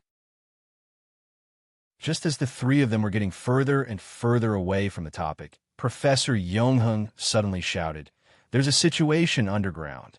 Something is changing." His words came a little too late. At that moment, a crimson beam of light had already broken through the ground and shot into the sky. Wherever the beam of light passed, the void would shatter, and the void would cease to exist. Neither Toad, Hero's electronic equipment, nor Professor Yongheng's magic could identify the nature of this energy, but they could all realize the same thing. This move was more than enough to kill the insane professor. A few minutes passed after the beam of light stopped. Then, a bald head emerged from the ground. "How is it, Pokerman?" Pokerman, the captain of Ship Planet, greeted Brother Jew when he saw him. "Of course I won," Feng Bujue replied. "Otherwise, you would be facing a guy who would kill you without saying a word. So, what should we do next?" The Dung Captain muttered thoughtfully and instinctively turned his gaze to the Black Hole Queen. "Let me talk to Feng Bujue alone first." The Black Hole Queen no longer called Brother Jew Pokerman, but called him by his name. "Wait a moment. We can only wait." The Tinfoil Paper Man immediately responded with a wry smile. He didn't have a spaceship or armor, so he couldn't go far even if he wanted to. The two heroes beside him were both injured and couldn't move at will. Only Professor Yongheng was left. Even if he could cast a spell to take everyone away, it would take some time to prepare. Moreover, although the insane professor was dead, the mess he left behind was still there. This anarchic planet was still waiting for them to save it. The attack you used just now proves that you have touched the realm of truth. After calling Feng Bujue aside, the Black Hole Queen didn't talk nonsense and went straight to the point. "About this, I have to thank you." Feng Bujue raised his hand and touched his bald head. "When I used this state before, I couldn't do it so freely, since you are aware of this." The Black Hole Queen continued then, "I hope you can never return to this universe, as a thank you to me." Feng Bujue smiled. I understand. "Very well. I also thank you for understanding my position," the Black Hole Queen said. "However, I can't just leave." After 2 seconds, Feng Bujue said again, "I want to bring the body of the headquarters back to the original era, at least. I have to bury him properly." "Okay, I'll send you back," the Black Hole Queen replied. Feng Bujue nodded, then tilted his head and looked at the 4 heroes in the distance. "Do I need to say goodbye to them?" "No need," the Black Hole Queen said. "I'm going to adjust their memories anyway." "I see," Brother Bujue said. "No wonder they don't know me in the future, and no one remembers the identity of the strongest hero. They only know that there was once a bald man who sacrificed after leaving behind a legendary story." "Exactly," the Black Hole Queen said. "So if you want to say goodbye to them in the future." "By the way," Feng Bujue said again, "what about Ares' epilepsy? He should still be alive, right?" "Don't worry," the Black Hole Queen said. "Long before we came to this planet, Dr. Epilepsy had already hidden and frozen the past him in a safe place and implanted the memory of the moment before his transmigration." She paused. "In the next 50 years, I will take time to transform his body, and when the timeline progresses to the junction point of the ring, I will use my ability to send him back." "Ah, it seems like everything is going according to your plan," Feng Bujue said. "I never calculate," the Black Hole Queen said. "My mission is to observe, modify, and maintain the stability of the universe. These things can't be done by calculation." "Okay." Feng Bujue did not discuss this further with her. "For someone like me who has to rely on calculation to survive, I'll go back to my own universe to play." Chapter 1286. Universe Calendar, 8275 Planet Park. In this afternoon, the sky was particularly gray. On a barren hill that stretched as far as the eye could see, a lone figure stood there. In front of him, there was a small mound. At one end of the mound, there was a tombstone made of a rock unique to this planet. On the tombstone, there was a line engraved, Park Hero, Tomb of Headquarters Tyson. I respect the customs of you earthlings. Suddenly, a voice sounded from behind the figure. But I still have to remind you, in most of the planets in the Star Alliance, the act of burying a body in the soil is illegal. As soon as he heard the voice, Fong Bujua knew who it was. He slowly turned around and chuckled. Oh, are you going to arrest me for this? Toadman still maintained his usual attitude and replied in a low voice, No, I'm just here to say goodbye. Okay, we're all smart people. You don't have to be so tactful, Fong Bujua replied. Toadman didn't respond. He didn't need to respond. As Fong Bujua said, both of them were smart people. They both knew that the real purpose of Toadman's visit was to confirm that Fong Bujua would really leave this universe. About 14 hours ago, Brother Ju returned to the Super Alliance of this era with the body of the headquarters. He reported that the headquarters had perished together with the insane doctor while dealing with the crisis on Warmotion Star. As for the other details, he didn't mention them at all. After explaining these things, he submitted his resignation to the Super Alliance. Brother Ju said that he had found a way to return to the original parallel universe and was leaving forever. In this case, the Super Alliance naturally couldn't ask him to stay. So, there was this scene in front of them. I still don't believe, nor do I recognize you as a hero. After a while, Toadman said, But I can feel that you're not our enemy. At this point, he paused, and his tone changed slightly. I'm also very glad you're not our enemy. You're right, Fong Bujua replied. I am not a hero. I have never been one. Now that things have progressed to this stage, he could definitely be frank with the other party. But I'm also not a demon. I know, Toad Knight continued. From the first time I saw you, I could feel that you are the kind of person who is neither good nor evil. Neither good nor evil. And this kind of person is the kind that gives me the most headaches. Fong Bujua chuckled. You're saying it as if you're good and evil. In the next second, Brother Ju looked into the other person's eyes and said in a very provocative tone, When I first saw you, I was sure that you and I are the same kind of person. In our world, there will never be a simple multiple-choice question like good or evil. Whether it's sticking to some kind of broad sense of kindness and justice, shouldering beliefs and responsibilities, or throwing away all the burdens and embarking on the path of indulgence and evil, none of these can satisfy us. You and I both know that we will eventually return to chaos, because only in absolute chaos can we find the truth that we're searching for. Enough. Toadman heard this and raised his voice, stopping Brother Ju. I don't want to hear this. You see, this is what I admire about you. Fong Bujua's expression also changed quickly, and he instantly returned to his lazy state. You know that you're not a good person, but you can suppress the demons in your heart all year long with your willpower. Even if it's decades or hundreds of years, you can still do it perfectly. Then, what about you? Toadman asked. Do you let your inner demons out from time to time? Huh? Brother Ju laughed again. Me? Who knows? He gave an ambiguous answer, but might also be a tacit answer. Then, the two fell into silence again. After a while, Toadman changed the topic and said, By the way, I came here this time to give you something. Before he finished speaking, he had already taken out the item from his body. The item that Toadman took out was none other than Brother Ju's Pokerman Hero ID card. Previously, when Fong Bujua submitted his resignation at the Super Alliance, he had undoubtedly handed in the card. Since he was going to the other universe, it was useless to keep this card. Why? Fong Bujua continued. Is this a souvenir for me? Souvenir? Toadman said thoughtfully, and then said, Oh, that's one of the reasons. He paused for half a second and continued. The main reason is that I don't want to owe you a favor, even if this favor may never be repaid. As he said that, He took 2 steps forward and handed the ID card to Brother Jew. The contribution that you have made to the U Super Alliance is objective. Even though I wish to convert the hero points that you have earned into money and give it to you, considering that you are about to leave for another universe, doing that will only be giving you a pile of waste paper. Therefore, I have come up with an idea.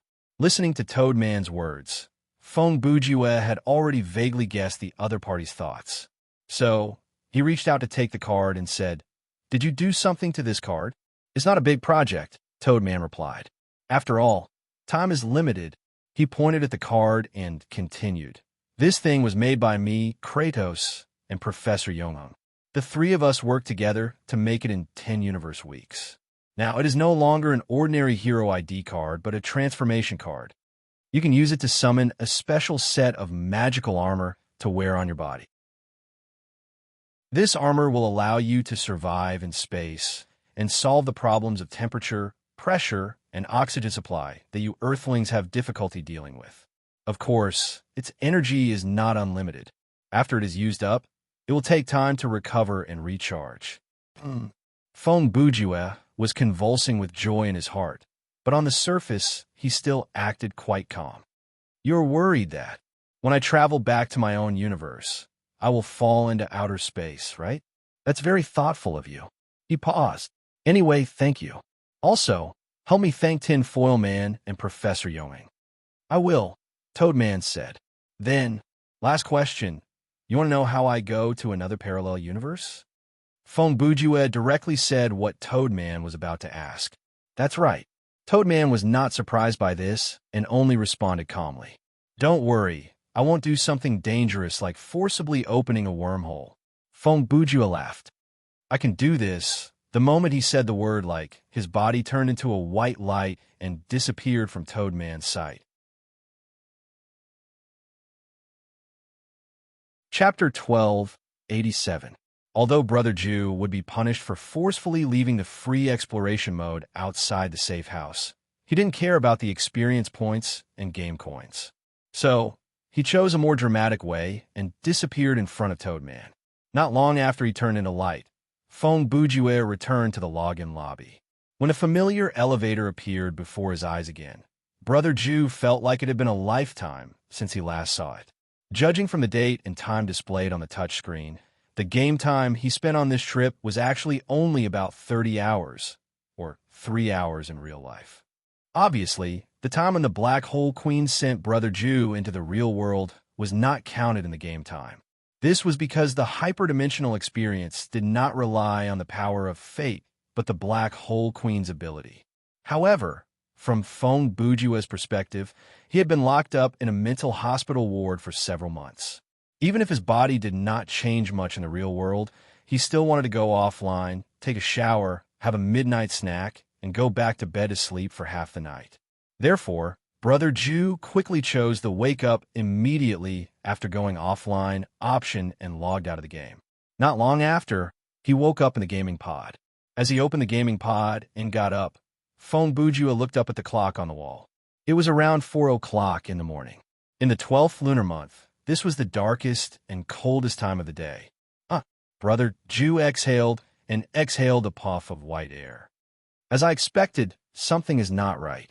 The next second, Feng Bujue thought to himself without batting an eyelid. Did something come in?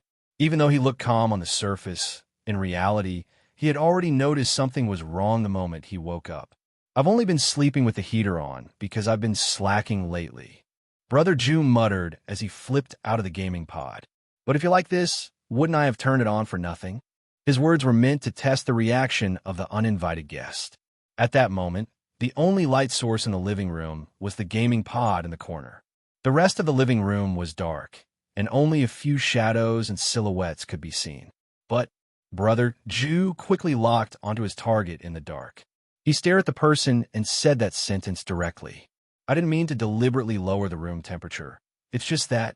The other party immediately responded to Brother Jew and walked out of the darkness. "I've been in a place for too long, so this kind of effect happens." After he finished speaking, the speaker walked to a spot where the light source. It was a Caucasian boy who looked to be about 7 or 8 years old. He had curly brown hair and freckles on his face. From his appearance, there was nothing special about him, but his voice was not that of a child's, but that of an adult male's. And who are you? And can you guys at least try to contact me before you come? Why don't you knock on my door before you come? Brother Jew said this because he already knew that the other party wasn't human. My name is Uriel. Uriel didn't answer Brother Jew's last two questions. Instead, he said, I'm sure you've seen my name in a lot of documents. Oh, it's you. Feng Bujue replied casually. By the way, aren't you an angel who plays with fire? Why isn't it getting hotter but colder? It's because I'm in charge of controlling the sacred flame that I need this ability. Uriel's expression suddenly changed. Then he laughed. Huh, you really live up to your reputation. After half a sentence left his lips, Uriel realized he had been tricked by Brother Jew, so he quickly slammed on the brakes and did not continue. It's okay. Feng Bujue was as relaxed as ever. After all, I'm the host and you're the guest. It's only right for me to lead the conversation. As he spoke, he walked to the wall and turned on the living room lights. Well, since you don't want to talk about your ability, it's okay to talk about your appearance, right? He said this and tilted his head to look at Uriel. What's wrong with your body? Highlander syndrome? This is just a vessel, not my body. Uriel continued. I'm not like Zacharias. Stupid enough to use my real body to come find you. Is it really okay to talk about your own kind like that? Feng Bujue asked. Although he wasn't very smart, at least he died in the line of duty, right? Died in the line of duty? Uriel sneered. That's a shallow concept that only you humans have. Don't mix us with you. He paused for half a second before continuing. Zacharias was easily controlled by you, a human, and then killed by that demon Simon. There was no glory in his death. Only shame. Oh, Brother Jew replied noncommittally. At the same time, he sat on the sofa and wrapped a blanket around himself. It looks like you're not nervous to see me. Uriel saw this and felt that he was being looked down upon. Is there a reason for me to be nervous? Feng Bujue replied. Tell me. Uriel was silent for 2 seconds before he spoke again. The bet will eventually come to an end, but your life is far from over. I have countless ways to make your life miserable. He paused for a second before he continued. I wonder if you still have any recollection of these words? I see. Of course, Feng Bujue remembered this. You're the important person that Hippomenes mentioned, right? You've got a good memory, Uriel said. Huh. Feng Bujue laughed. Okay, then let's get to the point. He leaned his head against the back of the sofa and looked at Uriel lazily. Tell me what you're going to ask for this time. Uriel's expression tensed again. He asked tentatively, How did you know I'm here to negotiate with you? I'm here to make you pay the price for your disrespectful words. Isn't that so? He thought that he would get something out of this question, but the reply he got was, You're a rotten ass. Feng Bujue replied without hesitation. What did you say? At that moment, Uriel thought he had misheard. You're a hermaphrodite. A second later, Brother Jew changed the wording and scolded him with perfect articulation. You? Uriel wasn't angry. He was just confused. I'm being disrespectful to your face now. What are you going to do about it? Until Feng Bujue said this sentence. Uriel snapped out of his stupor. You lowly worm. Don't think I can't do anything to you. Facing Uriel's threat, Feng Bujue ignored it and used the speed of his speech to scold the man 3 more times. You are Inyong, Inyong, Inyong, Inyong. After that, Brother Jew seemed to think that was not enough. So, he turned his face to Uriel and stuck out his tongue. He made a series of saliva, drooling noises and made a grimace at Uriel. Uriel really wanted to summon sulfur and fire to raise the entire area to the ground, but he couldn't. He couldn't do anything to Feng Bujue. Brother Jew knew this very well. That was why he wasn't afraid. I'm warning you. Uriel took a few seconds to regain his composure. If you keep this attitude up, it won't do you any good. I'll say it again. What can you do to me? Feng Bujue asked arrogantly as he slumped onto the sofa. I've prepared very generous terms for you, but if you keep this attitude— Uriel didn't get to finish his sentence. Feng Bujue suddenly stood up, grabbed Uriel's legs, and lifted him upside down. Attitude, attitude, attitude. Brother Ju repeated the word as he slammed Uriel's upper body against the sofa. Uriel, who was being used as a pillow, was completely dumbfounded. Chapter 1288. After Brother Ju had swung him a dozen times, Uriel snapped out of his daze and shouted, "What are you doing? What am I doing?" Feng Bujue repeated the man's question. At the same time, he stopped what he was doing and said with a smile, "Humph, isn't that obvious? I'm using my actions to explain the situation to you." "What? What do you mean?" Uriel asked. "What I mean is," Brother Ju said as he swung Uriel up again, "if you talk to me like that again, I'll kill you." Feng Bujue roared as he spun on the spot. Uriel, whose legs were in his grasp, was spun around like a hammerball. "You lunatic, put me down." Uriel was in possession mode, so he could feel the various sensations of this body. Soon his head was spinning and his whole body was aching. Bang! A few seconds later, Brother Ju really did put him down and toss him onto the couch. Of course, it wasn't because Uriel's words were effective. Brother Ju's arms were a little sore. All right, after Feng Bujue tortured the man for a while, he continued. "Now, I believe you have a more objective understanding of the situation. The situation Brother Ju was referring to was that he could do whatever he wanted to Uriel, but Uriel couldn't do anything to him. The reason for this was simple. First of all, Feng Bujue was an important player in this bet, so he was protected by the higher-ups. As for how high these higher-ups were, they were much higher than Uriel. Therefore, before the bet was over, Uriel couldn't do anything to Brother Ju. Otherwise, he would have to pay an unimaginable price. Secondly, the fact that Uriel was here to instigate, or rather, bribe Brother Ju could not be exposed to the public. The reason he used the form of possession was to hide from the eyes and ears of the Scorched Earth Council, the judges, and the other parties. Therefore, Uriel, who had both the disadvantage of having a favor to ask of others and not being able to see the light of day, had no right to speak. Using the supernatural presence to threaten and intimidate a target might work on a normal person like Sherlong, Shiva, but it didn't work on Feng Bujue. After all, Brother Ju knew too much. Feng Bujue's account book was clearer than anyone else's. If Uriel wanted to negotiate, make a deal, or cooperate with him, he had to come up with something. Bluffing and intimidation wouldn't work. If you understand, before I use the vacuum to suck your eyeballs out, Brother Ju continued, "You'd better lower your posture to the same height as you are now, and then you could talk to me. I have to remind you, Uriel was a proud man. He was clearly not convinced. This Rong, the owner of this body, is still alive. Are you trying to suck away the eyeballs of an innocent boy?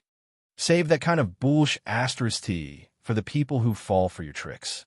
Feng Bujue's face was dark as he looked down at Uriel. "To me, I'm just torturing an angel who has taken over a human's body. To the boy, he's paying the price for lending his body to someone else. Of course, we could say that the boy is naive, but that's not my problem. The main responsibility lies with the person who tricked him into becoming a vessel and used his body to take the risk. Even if the boy doesn't know what will happen next, you do, but you don't care, do you?" As Brother Ju spoke, he sat down on the sofa across from Uriel. He looked into the man's eyes and continued, "You maggots who pretend to be righteous maggots. You use righteous reasons to use, take, rob, and kill. You use your so-called faith to make innocent people shed their blood for you. And when those people pay the price for your goal, you who push them into the abyss, you push all the blame onto the abyss itself, and you shirk all responsibility from your own shoulders.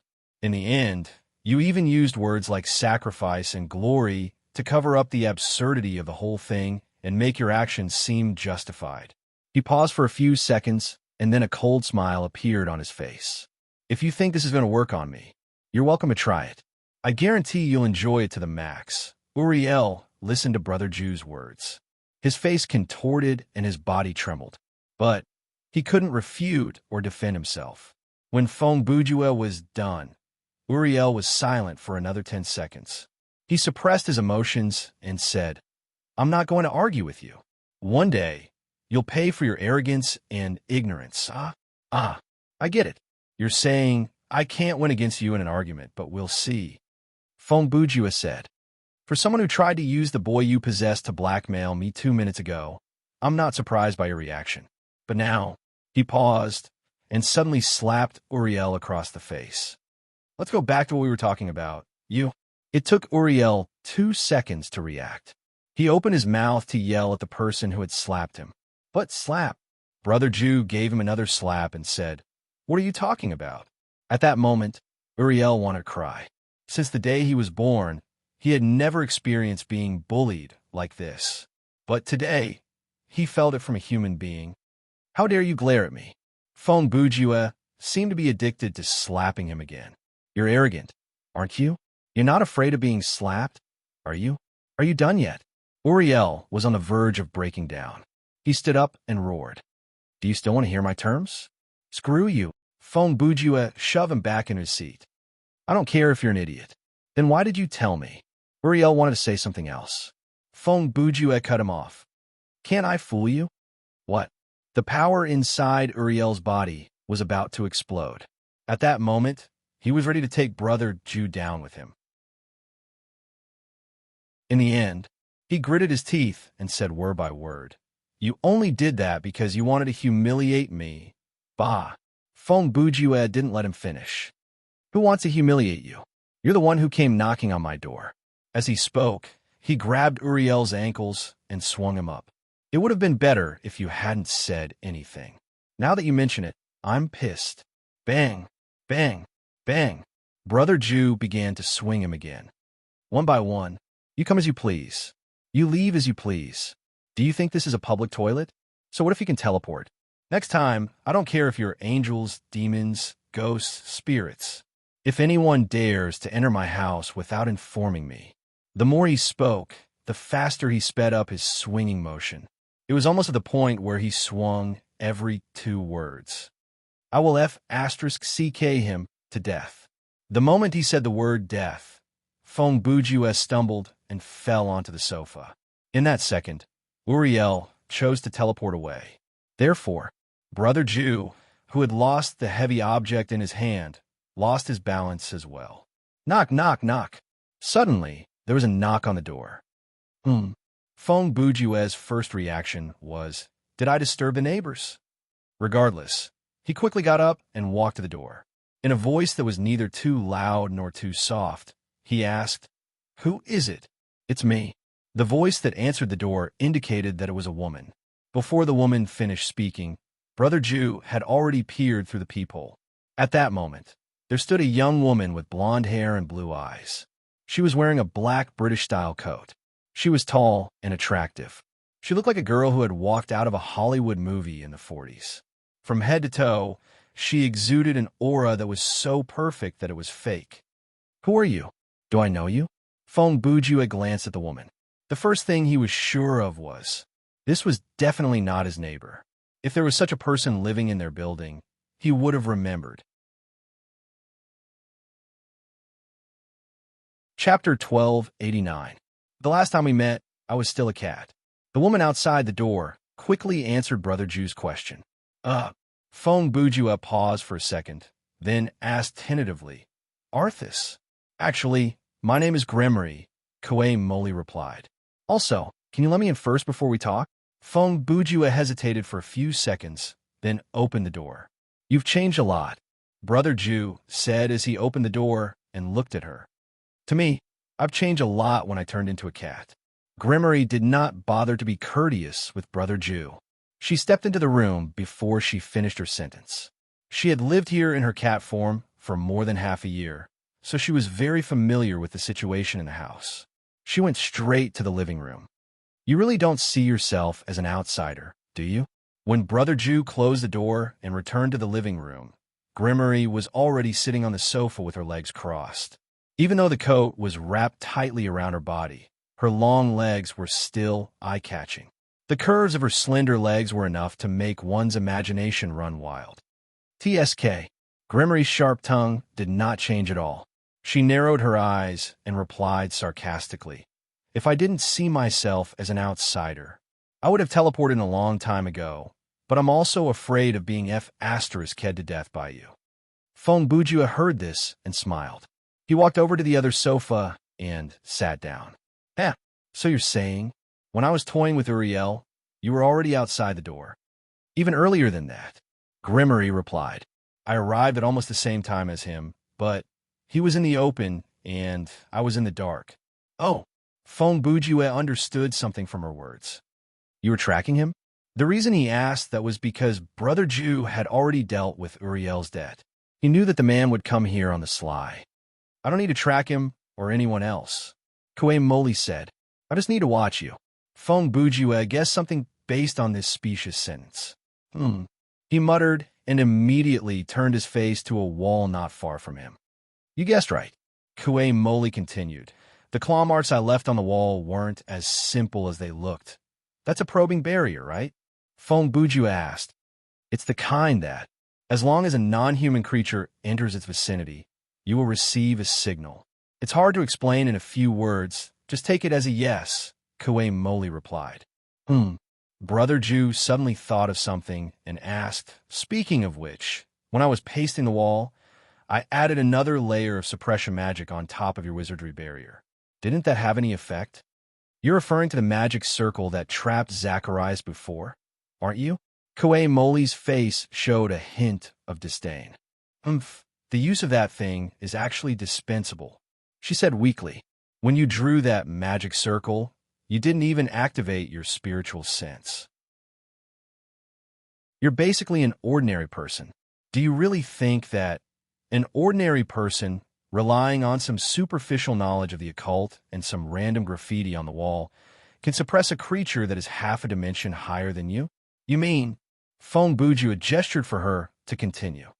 You're just lucky, Kue Moli said. That magic circle originated from King Solomon's system, and it happened to be drawn on top of my wizardry barrier. She shrugged. You relied on my 72 demon gods level of power to suppress Zacharias. Oh, when Fong Bujua heard this, he suddenly realized. I was thinking that your name sounded a little familiar.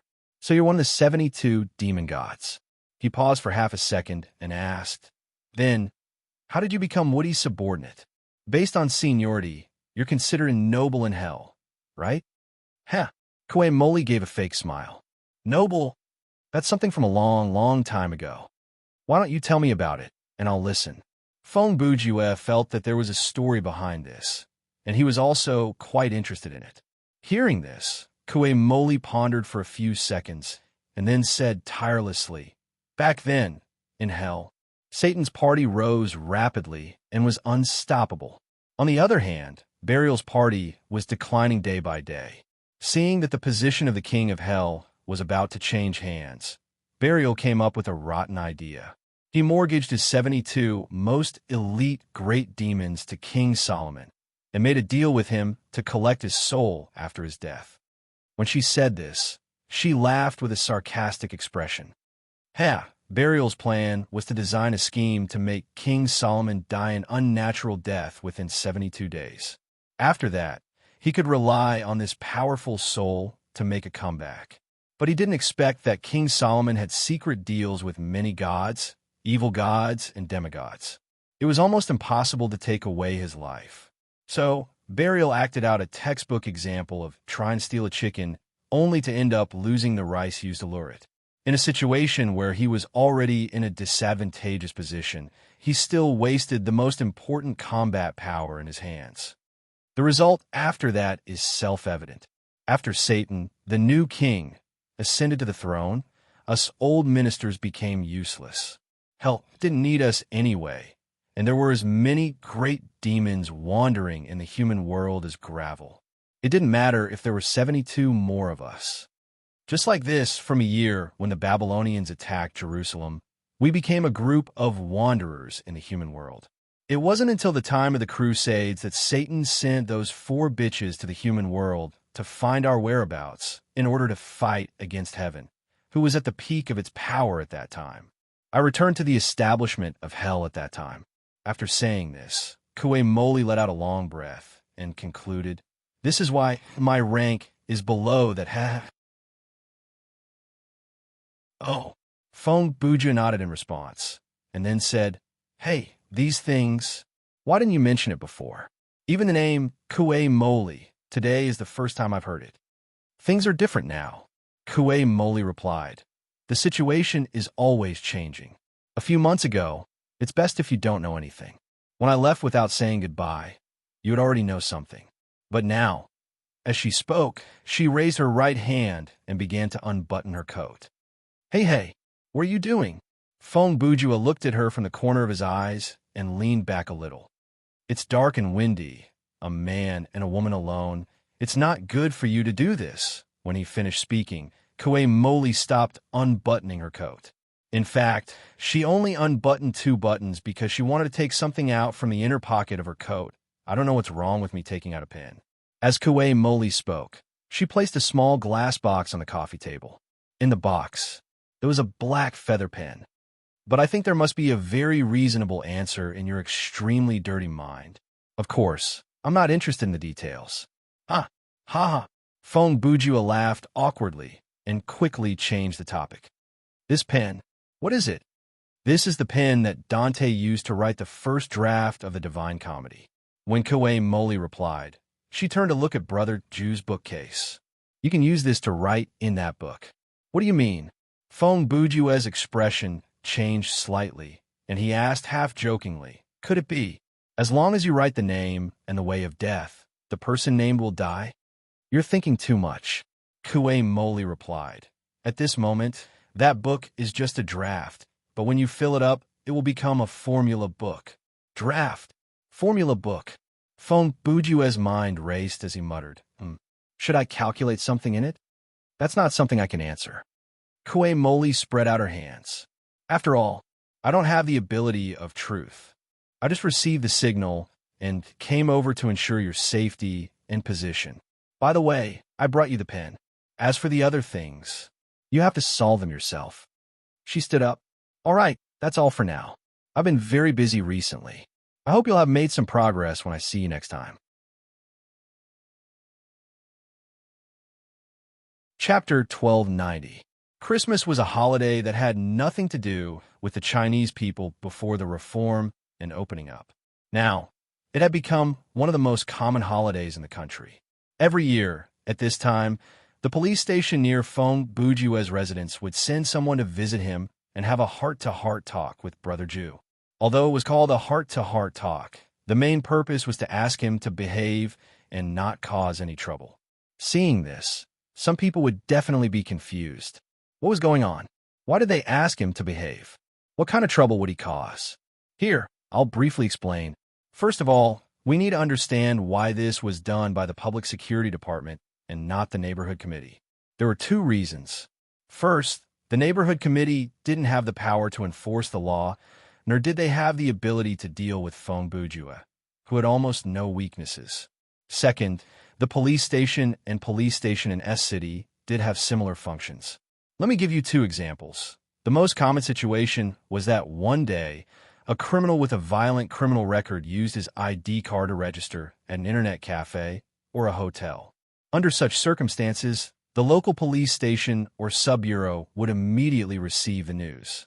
Then, according to the regulations, the police on duty who were patrolling nearby would rush to the scene and meet with the other party, the person with the criminal record mentioned above, and have a few words. The general idea was that the government knew your whereabouts very well, so you'd better not act recklessly. Maybe you think this is a bit ridiculous, and it's impossible. That's good. Just treat it as a story and don't spread it around, so as not to cause trouble for me. In short, the police took such measures to serve as a psychological deterrent. In fact, it was not useless, but an action that could actually reduce the crime rate. Next, let's talk about another situation.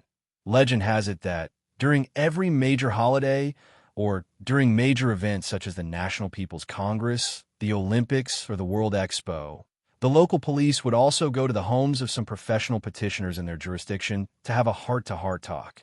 As for what they talked about, I don't know, but I think anyone can guess the general idea. I I have to emphasize again, this is just a legend that happened in the novel world. It's just a legend. In short, this is why the local police station came to have a heart-to-heart talk with Brother Jew. Then, the other question was, what had Brother Jew done to attract such attention? This was a long story. The cause of the incident should be a conflict between him and the local Catholic church a few years ago. On Christmas Eve that year, the people of the church were handing out flyers on the streets. On that day, Fong Bujua happened to pass by the church. If it was a normal person, regardless of whether they believed it or not, they would still hold the flyer in their hands and throw it away after they turned a corner or walked further away. However, Fong Bujua was different.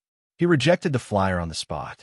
Not only did he reject it, he also clearly stated that he did not believe in this. If this was any other day, this might not have happened, but during the few days around Christmas, it was as if all the Christians around the world were given a buff of 200% increase in desire to preach. Therefore, a scary conversation started between Fong Bujua and the believer. Not long after, those who heard the conversation and were distributing leaflets also gathered around. The situation quickly evolved into a battle of words between Fong Bujua and the group of scholars. You can imagine what happened after that. Straightforward statements like Jesus was actually born in the summer and Christianity completed more robberies and massacres than any other organized crime group in the world were obviously just the beginning of the conversation. When the argument entered the unreasonable rhythm of faith, Fong Bujua also upgraded his line to, if Guinness had a record of which profession had the most sex addicts, then the current winner of this record would most likely be able to keep it forever. As well as the many splits and power struggles of the church made the relationship between the Decepticons and the evangelicals seem to be as harmonious as brothers. Long story short, the verbal conflict gradually escalated to physical contact. Of course, the two sides did not fight. In the end, the other side called the police first. When the police arrived and saw that it was Fong Bujua, they immediately made the right decision. They handcuffed him first. Later, Brother Jew went into the police station to drink a cup of tea. In the communication with the police gradually realized the fact that this guy did not care about any religion, including Christianity, and felt sincere admiration for his profound anti-religious knowledge. When the police thought about what would happen if this guy walked in the Muslim noodle restaurant, they felt deeply uneasy. For this reason, the police did a lot of work, and this heart-to-heart before Christmas every year was one of them. Phew! After sending the police out, Fong Bujua let out a sigh of relief. He then returned to the coffee table and put away the cup of water that he just gave to the other party. Generally speaking, in the face of uninvited guests who were not familiar with him, Brother Jew's attitude was relatively bad and harsh. When he asked the question, "What do you want to drink?" as long as the other party dared to answer anything, he would most likely take an electric kettle, boil a cup of tap water, and then pour it into a disposable cup in front of the guest. This way, when the guest left, he could easily pour the cup of water into the toilet and throw away the cup. "Tis coming here every year. Isn't it annoying?" Brother Jew finished cleaning up and came to the computer. He muttered as he turned on the computer. "Sigh, it's my fault for being young and impetuous. In the future, when I move, I have to reshape my image. I can't show off too much." While the young narcissist was talking to himself and expressing his feelings of taking advantage of his seniority, his computer had finished turning on. Although Brother Jew was often in financial crisis, he was not careless when it came to computer configuration. His computer was very good. It took less than 10 seconds to turn on. It did not lag when playing games, and the hard disk capacity was... that was not important. Let me see. The event should have started already. Fong Bujua mumbled softly as he opened the Dream Company's homepage and entered the forum of Thriller Paradise. As expected, the hottest topic was, the Christmas treasure hunt is in progress. At this time, the hottest posts in the discussion area were all about this event. Chapter 1291. On the 20th of December, the Dream Company released the news of this Christmas treasure hunt. The event was not that complicated. To put it simply, from Christmas Eve, December 24th, to Boxing Day, December 26th. During these 3 days, Thriller Paradise would introduce a new mode called Treasure Hunt Mode. The basic setting of Treasure Hunt Mode was similar to normal difficulty team survival mode, but there were 2 differences. First, the requirement to clear Treasure Hunt Mode was to find a certain item. Second, after clearing Treasure Hunt Mode, not only would there be additional rewards for the basic reward, there would also be corresponding special rewards. Since the new update had just been released, when everyone was rushing to level up and clear dungeons, this kind of event naturally became a fire in the winter. Even those who were busy during the holidays could not help but go online to clear a few dungeons during their sleep. Of course, professional players were even more so. On the day the news was announced, almost all the gaming studios immediately issued a notice to their employees to prepare to work overtime. Considering that most of the professional gamers were young people and that they might be busy during Christmas, many of the studios even came up with a ruthless move like multiple times the salary and additional bonuses. They were really putting in a lot of effort. Players like Fong Bujue, who joined the game with a special mission, had it worse. No one would pay him to play the game, but he had to play. Not only did he have to play, he had to make full use of the various bonuses from this event and convert them into actual benefits for himself in the game world and power. However, working hard did not mean that he would bury his head in the sand. Without a doubt, Fong Bujue was someone who knew how to achieve twice the result with half the effort. He would not log into the game early in the morning on the 24th with an expression that said, "If I'm late, it will be over." No matter what, there was a limit to the total amount of time a player could spend in the game within 24 hours. How to clear as many dungeons as possible and efficiently as possible, that was the key. Therefore, even when it was almost noon, Brother Ju still did not go online. Instead, he calmly collected information on the forum and converted the experience of other players into his own. Sigh. The internet is such a miraculous place. Fong Bujue flipped through the hot posts on the front page and browsed through the free and detailed information. He sighed. The people of this world have hidden themselves behind a virtual ID that is not that secure, and they dare to say things that they normally wouldn't dare to say. Many opinions and information that should be revealed after careful consideration. They will very generously and honestly share them with countless strangers who they have never met before. And the motivation for them to do that is nothing more than a sense of acknowledgement and a sense of joy that cannot be found in this oppressive society. Even though Brother Ju was grumbling, his eyes and brain did not stop. He was someone who was used to multitasking. When his mouth was talking about one thing, his eyes and brain could do several other things without any hindrance, and it would not cause any disturbance. For example, as long as he was on the same screen, he could do Sudoku while watching a movie. He could solve the Sudoku puzzle very quickly, and he would not miss a single line in the movie. This was a very normal thing for Fong Bujue. It was just like how he had to watch something when he was eating alone. If he let his mind rest, he would feel uncomfortable. Brother Ju sat in front of the computer for about 20 minutes. Even though he had not logged into the game yet, he already had a fairly comprehensive understanding of the treasure hunt mode. Asterisk knock knock knock. Asterisk just as Brother Ju was about to leave the computer to get something to eat, someone knocked on the door. Hey, he was stunned for a moment. What's going on? Is my walkie-talkie broken? How did these people get up here? His question was immediately answered. When he looked through the people on the door, he saw Ruoyu. Fong Bujue opened the door and asked, "Why are you here?" Since the person who came was Ruoyu, there was no need for him to ask how she opened the door downstairs. After all, she already had a magnetic card for the residential building. The gallery is closed during Christmas. Ruoyu's answer seemed to come out of nowhere.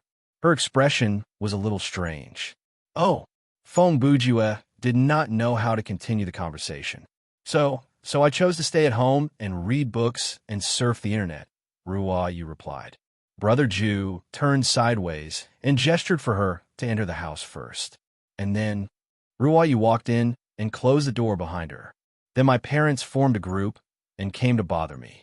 They told me that I should spend my days with my boyfriend. It's not right to stay at home all day. Yeah, Feng Bujue had already turned around and walked into the living room. So, you plan to stay in my place? That's right, Ruoyu replied. Then she asked, I hope I'm not bothering you. Of course not, Brother Ju said.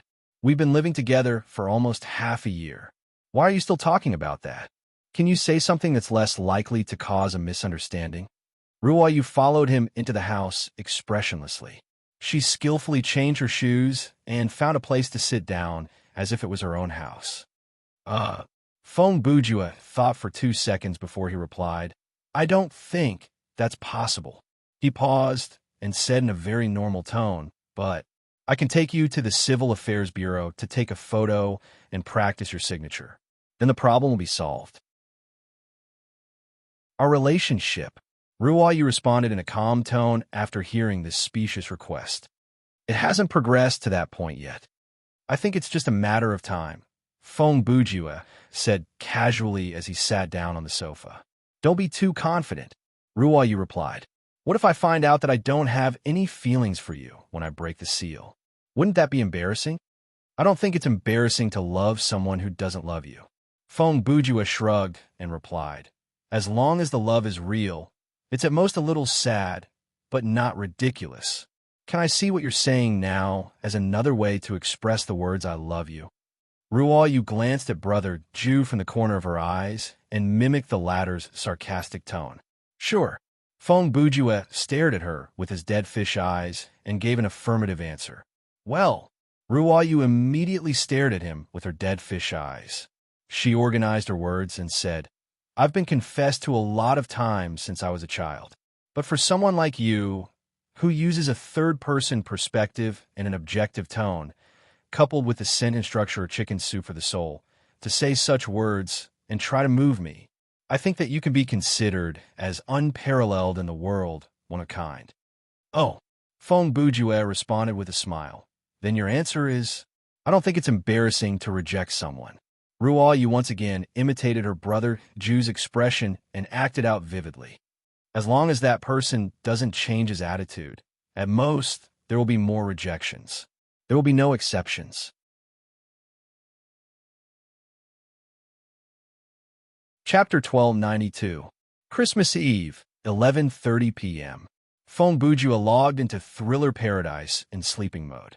After he logged in, he looked at his friend list and realized that other than himself, only Inuiqin was online.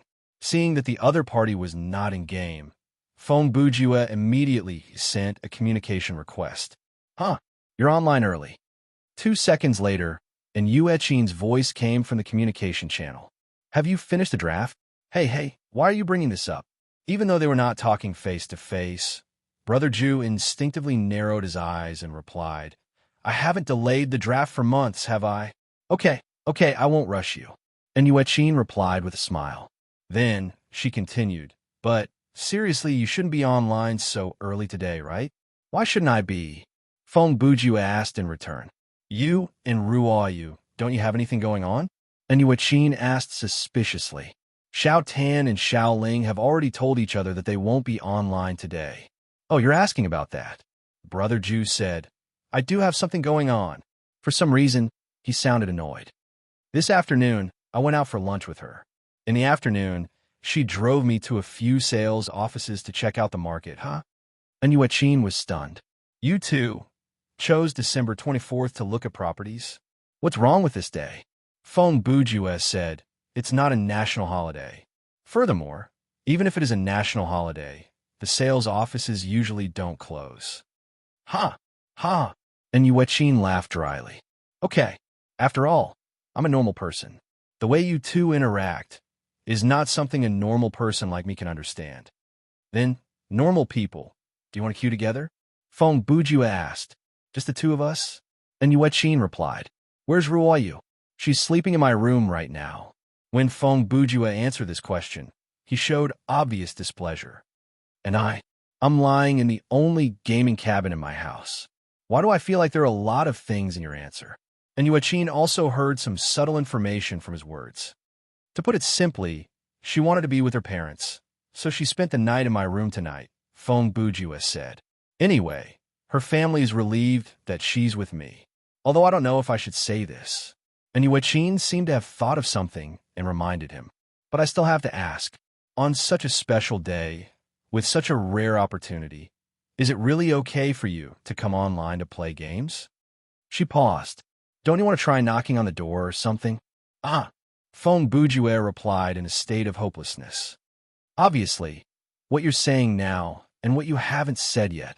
I've tried everything that you can think of, as well as the methods that you can't think of. In the end, it all ended in failure. And Yuechin could guess the answer from Zhang Heng's attitude. Isn't that obvious? Otherwise, this conversation between you and me wouldn't even exist. Feng Bujue replied hoarsely. Ha ha. Unexpectedly, after a second, and Yuechin burst out laughing. What are you laughing at? Brother Bujue asked. I'm taking pleasure in your misfortune. The words in Yuechin were used appropriately. It perfectly summed up her mood at the moment. Sigh. Feng Bujue covered it up with a sigh. He quickly suppressed a few sarcastic remarks and turned on his mocking mode.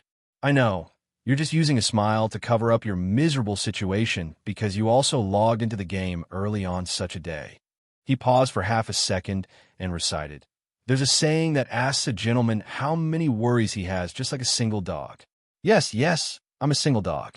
And Yuechin dragged her voice as she replied, but I don't have anything to worry about. I logged in early this morning because I have an appointment with someone else to play the treasure hunt scenario. So, you can play alone tonight. I won't be joining you. Huh? Who are you queuing with? Bring me along, Feng Bujue said. I'm sorry. And Yuechin rejected him decisively. I'm queuing with the girls from Hong Ying Team 1. Including me, there are 6 of us. There's no place for you. Hey, when did you hook up with Hong Ying's people? And you've started calling each other sisters? Feng Bujue asked curiously. Are you planning to quit your current job and join them as a professional player? I'm just queuing with them. Why would you think that? And Yuechin said, don't you often queue up with professional players yourself? I don't see you joining any gaming studio. At this point, she obviously paused. Oh, I'll hang up. The news just came. Bye. After saying goodbye to Brother Ju in a hurry, and Yuechin into the call, Feng Bujue stood before the touchscreen for a few seconds and then shrugged. Fine, then I'll queue alone. Actually, he did not mind queuing alone. However, he would not be able to enjoy the benefits of being in a team with his guild members. Feng Bujue, level 51 inch, please select the game mode that you wish to join. Because he was not in a good mood, Brother Ju did not deal with his mail or go to the thriller box to check the items. He planned to do a treasure hunt mode scenario to warm up and change his mood. You have selected treasure hunt mode. Please confirm. Confirmed. The team size has been randomized. 3 people. You have joined the queue. Searching for other players or teams that are ready. Matching complete. Coordinating nerve connection. Generating scenario. Downloading. Please wait a moment. The basic setting of this treasure hunt mode was similar to normal difficulty team survival mode. Therefore, when Brother Ju joined the queue alone, he would have at least 1 teammate and at most 5 teammates. Seeing this, everyone should have vaguely thought of a problem. In this mode, teaming up with strangers is likely to lead to some conflict of interest. Normally, in team survival mode, this kind of conflict was not that prominent, but in the context of a Christmas treasure hunt, the players would naturally become more utilitarian. It was not impossible for there to be conflict during the sharing of the loot and even sabotage each other during the course of the scenario. Of course, it was easy to solve this problem. All they had to do was gather 6 people and start a game. Most game studios did this. This meant that almost all professional players would join a 6-man team to clear a treasure hunt mode scenario. To put it bluntly, Brother Ju's teammates would not be from a gaming studio. Chapter 1293. Note: the pirate song in this chapter is adapted from South Park as 1307 Song of the Somali Pirates. If there is any similarity, it is not a coincidence. Welcome to Thriller Paradise. A sonorous and powerful male voice that seemed to carry a hint of drunkenness spoke the opening remarks. Download complete. You are currently in treasure hunt mode. This mode provides a scenario introduction, and there's a chance to trigger hidden side missions and special world building. Reward for clearing the scenario, a part of the treasure found. Additional reward for the mode, 300% EXP. Playing the scenario introduction soon. The game will start immediately after that. At that point, the introductory cinematic started to play. Once it started, dark clouds rolled, lightning flashed, wind howled, and giant waves rose to the sky. The dark sky was like an enraged beast, and the dark sea was like an abyss. At that moment, wind, thunder, water, and darkness, these four natural forces that were far beyond the power of man, were mixed together to ravage a sailboat that was sailing on the sea. Y-O-O-H-O, Y-O-O-H-O. Initially, there was only the sound of wind and thunder in the cinematic, but after a while, the voice from the other track became clearer and louder. Fong Bujua soon recognized that someone was singing in English. The singer had a hoarse voice. Using a unique voice that seemed to be in the final stages of laryngeal cancer, and in a slightly tipsy state, he sang a song that was wild and unruly, yet full of masculinity. We drink, we plunder, we do whatever we want, we drink underscore and underscore, we underscore pillage underscore and underscore, we do underscore we underscore please. We can get it all for free, and underscore we underscore get underscore all underscore we underscore one underscore four underscore free. We will take care of you first, and then we will steal your girl. We are the pirates of chaos. We'll kick your ass. Then we'll F asterisk asterisk K your ass. Chaos pirates we. Let's yo ho ho. Soak underscore with hope underscore ho. At this point, the voice paused for a second. The next second, at least 10 men replied in unison. Yo ho ho ho. Then the voice sang again. Let's sing again. And with ye underscore he underscore, the crowd sang again. Ye he. After interacting with each other for a while, he sang again with his hoarse voice. We'll take underscore to underscore the underscore chaos underscore C. We brave the hurricane. We'll scare your balls. We're the pirates of chaos. We'll brave the squalls. And we'll roam your balls. Chaos pirates we. At this point, everyone added another sentence. We are chaos pirates. Chaos underscore pirates. Then the solo part of the song was over, and it turned into a chorus. We leave our hometown. We leave our mother for plunder and revelry. We'll leave our homes, and we'll leave our mothers to go on a pillaging spree. We'll cut off your ears, break your toes, and make you drink our pee. We'll cut off your ears and break your toes and make you drink our pee. If you sail into our waters, it's best if you listen to this decree first. And underscore, if underscore you underscore sail underscore and underscore to underscore waters underscore you underscore best underscore here underscore this underscore decree. We will take your boat and throw you into the sea because we are chaos pirates. We'll take your boat and our underscore set underscore is underscore afloat. Chaos underscore pirates underscore we. When Fong Bujua heard this, he felt that this discordant song was about to end. He didn't expect that there would be more. And those guys wanted to play tricks. 2 seconds later, the lower-pitched pirates sang, "Let's do it together, Y-O-H-O-H-O." Right on the heels of that, the pirates with high-pitched voices joined in. Y-O-H-O-H-O. The bass section sang again. Cheat and cheat again. And the higher-pitched voices sang again. Cheat, and we'll cheat and cheat. Finally, both sides sang again. We'll happily smash your face, cut off your penis, and feed it to the crocodiles. We're the pirates of chaos. We'll shoot you in the face with glee. We'll cut off your penis and feed it to a crocodile. Chaos pirates we. After singing this line, finally, this crude, profanity-filled, violent, and intimidating pirate song of chaos was over. Unknowingly, the camera zoomed in from a distance to a close-up. Just now, along with the pirates singing, the CG gradually zoomed in. A long shot of the pirates fighting with the waves on the sea naturally played out and ended with the song. When the last note of the song ended, the camera zoomed in through the door of the captain's cabin and stopped on a man. The man in the black captain's suit looked to be in his early 40s. He had a thick beard and a ferocious face. Even though he wasn't particularly burly and wasn't very tall, he always gave people the feeling that he was full of power. It was as though no matter how tall his opponent was, they wouldn't be able to withstand a single blow from him. The death of the four-pillar gods caused a disturbance in the sea of chaos. At this moment, the real narration finally came online. The legendary pirate Blackbeard, who should have stayed in the dead for a longer period of time, returned to this turbulent world ahead of time.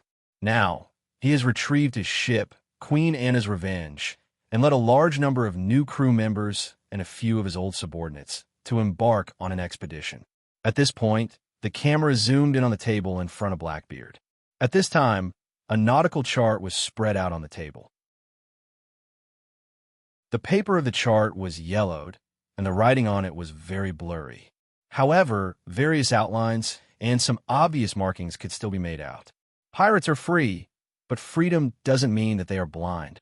The great Blackbeard has already made a set of plans for his future journey. Now, he needs to go to a place called Devil Chomp Island to look for a very important old subordinate. At the same time, he needs to find a treasure that he hid on the island. Almost at the moment when the word treasure was uttered, Fong Bujue was released from observation mode and immediately regained the ability to move. However, the situation that he was faced with next was, the safe zone after entering the dungeon is a little narrow. Brother Jew only took 5 seconds to confirm one thing. He was hiding in a wooden wine barrel. There was a hole in a wooden board not far from his face. Not long after that, Fong Bujue saw a pirate who looked like a small fry through the hole. He saw the man had a drunken smile on his face as he staggered step by step toward Fong Bujue, the wine barrel. Chapter 1294. Hey, you bastard! What do you think you're doing?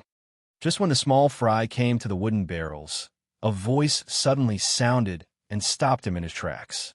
These 3 barrels are for the captain to drink. Do you want to die? Although the person who spoke was out of Brother Jew's line of sight, from his voice and tone, he should be a pirate with a higher position than the small fry. After the small fry pirate heard this, he paused for a moment, then laughed. I'm sorry. I drank too much. Go away. Go away. The man didn't want to talk nonsense with this small fry, so he just chased him away with an impatient tone. Seeing the small fry turn around and leave, Fong Bujue was slightly relieved. Unexpectedly, before he could take a second breath, there was a new situation. Mr. Volger, accompanied by a series of hurried footsteps, another sailor in a short coat appeared in Brother Jew's line of sight and shouted as he walked, "Who saw Mr. Volger? I'm here, silly." Obviously, the person who chased the drunkard away was the Mr. Volger mentioned by the sailor. He immediately shouted back, "Why are you looking for me?" "Oh, you're there. I didn't see you just now." The sailor in the short coat turned his head and quickly continued, "The captain asked me to pass a message to you." "What did the captain say?" Mr. Volger was not a polite person, but when he said the word captain, his tone was still respectful. "The captain said that the 3rd storage room has now been vacated. Please send a few people to send the 3 barrels of withered leaf wine in as soon as possible." The sailor in the short coat replied. "Got it. I'll do it right away." "Go and report it," Volger replied. "Yes." The sailor in the short coat didn't say much and left. A few seconds later, Fong Bujue heard a thump sound as if something heavy fell to the ground from a high place.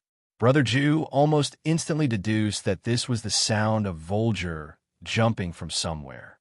"Hey, you, and you too, come and help me." After Volger stood still, he shouted a few more times. Then, there were a few footsteps around him. At this time, Fong Bujue realized that there seemed to be a lot of people outside the range of his peephole vision, but what exactly they were doing, it was not easy to deduce. Because the sound of the waves and wind and rain outside the ship was too noisy, Brother Jew could only distinguish the voices that were closer to him. "Then let's roll the barrel." After a few seconds, a stranger's voice not far away. "Bullsh *T." Then came Volger's scolding. "Do you know what withered leaf wine is? Do you think it's the same lousy stuff that you usually drink?" The other party was at a loss for words after being scolded by him. Listen up, all of you. Even though Volger's words were crude, he was still a reasonable person. He would clearly explain the reason for his scolding. Dry leaf wine is a paste that is stored in a solid state. When you want to drink it, you have to first take a few spoonfuls of it and place it in a sealed pot or cup. Shake it violently for a dozen times, then the paste will turn into a liquid. So, when storing and transporting dry leaf wine, you have to pay attention to two things. First, you have to avoid putting it in a completely sealed container.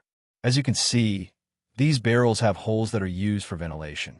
And second, you can't put the wine container. Roll. Come. Roll. Go. When he said the last few words, Volger was already roaring.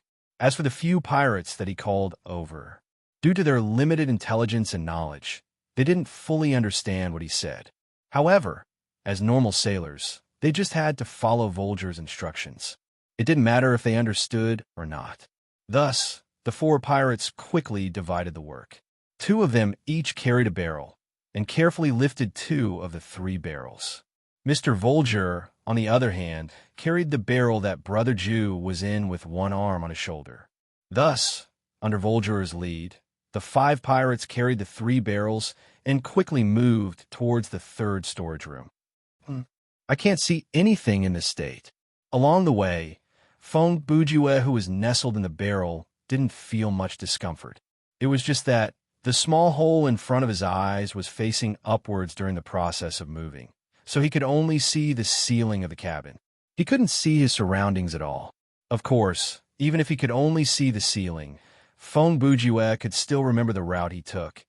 As mentioned before, Brother Jew's memory and ability to find his way had been trained. He could find his way back blindfolded, let alone see the ceiling. After 7 or 8 minutes, Brother Jew was brought to a crowded room full of things. The pirates were very agile. In a few moments, they used a rope net to firmly secure the three barrels to the wall. Then, they followed Volger and left. The moment the door closed, the space fell into darkness. Darkness would blind vision, and when one of the senses was limited, the other senses would naturally become sharper. The sound of the waves that had been ignored gradually became clearer in the darkness. Although from the opening cinematic, the wind and waves outside the ship were very strong, the shaking inside the cabin was much smaller than expected. I say, after a minute of silence, Fong Bujue spoke. You two should be able to hear me, right? There was no doubt that there was a player in each of the three barrels, and they were in the same situation at the moment. The next second, a familiar voice sounded from Fong Bujue's left. I can hear you. Although the two wooden planks made the voice a little muffled, Brother Jew had already seen the team information in the game's menu, so he immediately recognized the voice as Hong Hu. Mr. Crow, we are fated to meet. After 2 seconds, another voice came from Brother Jew's right. I didn't expect to meet you here. This person's voice and tone carried a bit of arrogance, but it didn't give people the feeling of overbearing disgust.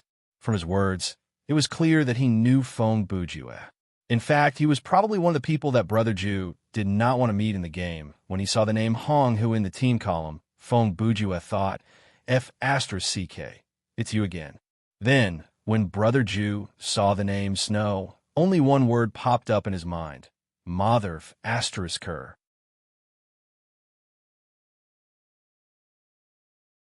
Chapter 1295. Main quest has been triggered. Side quest has been triggered.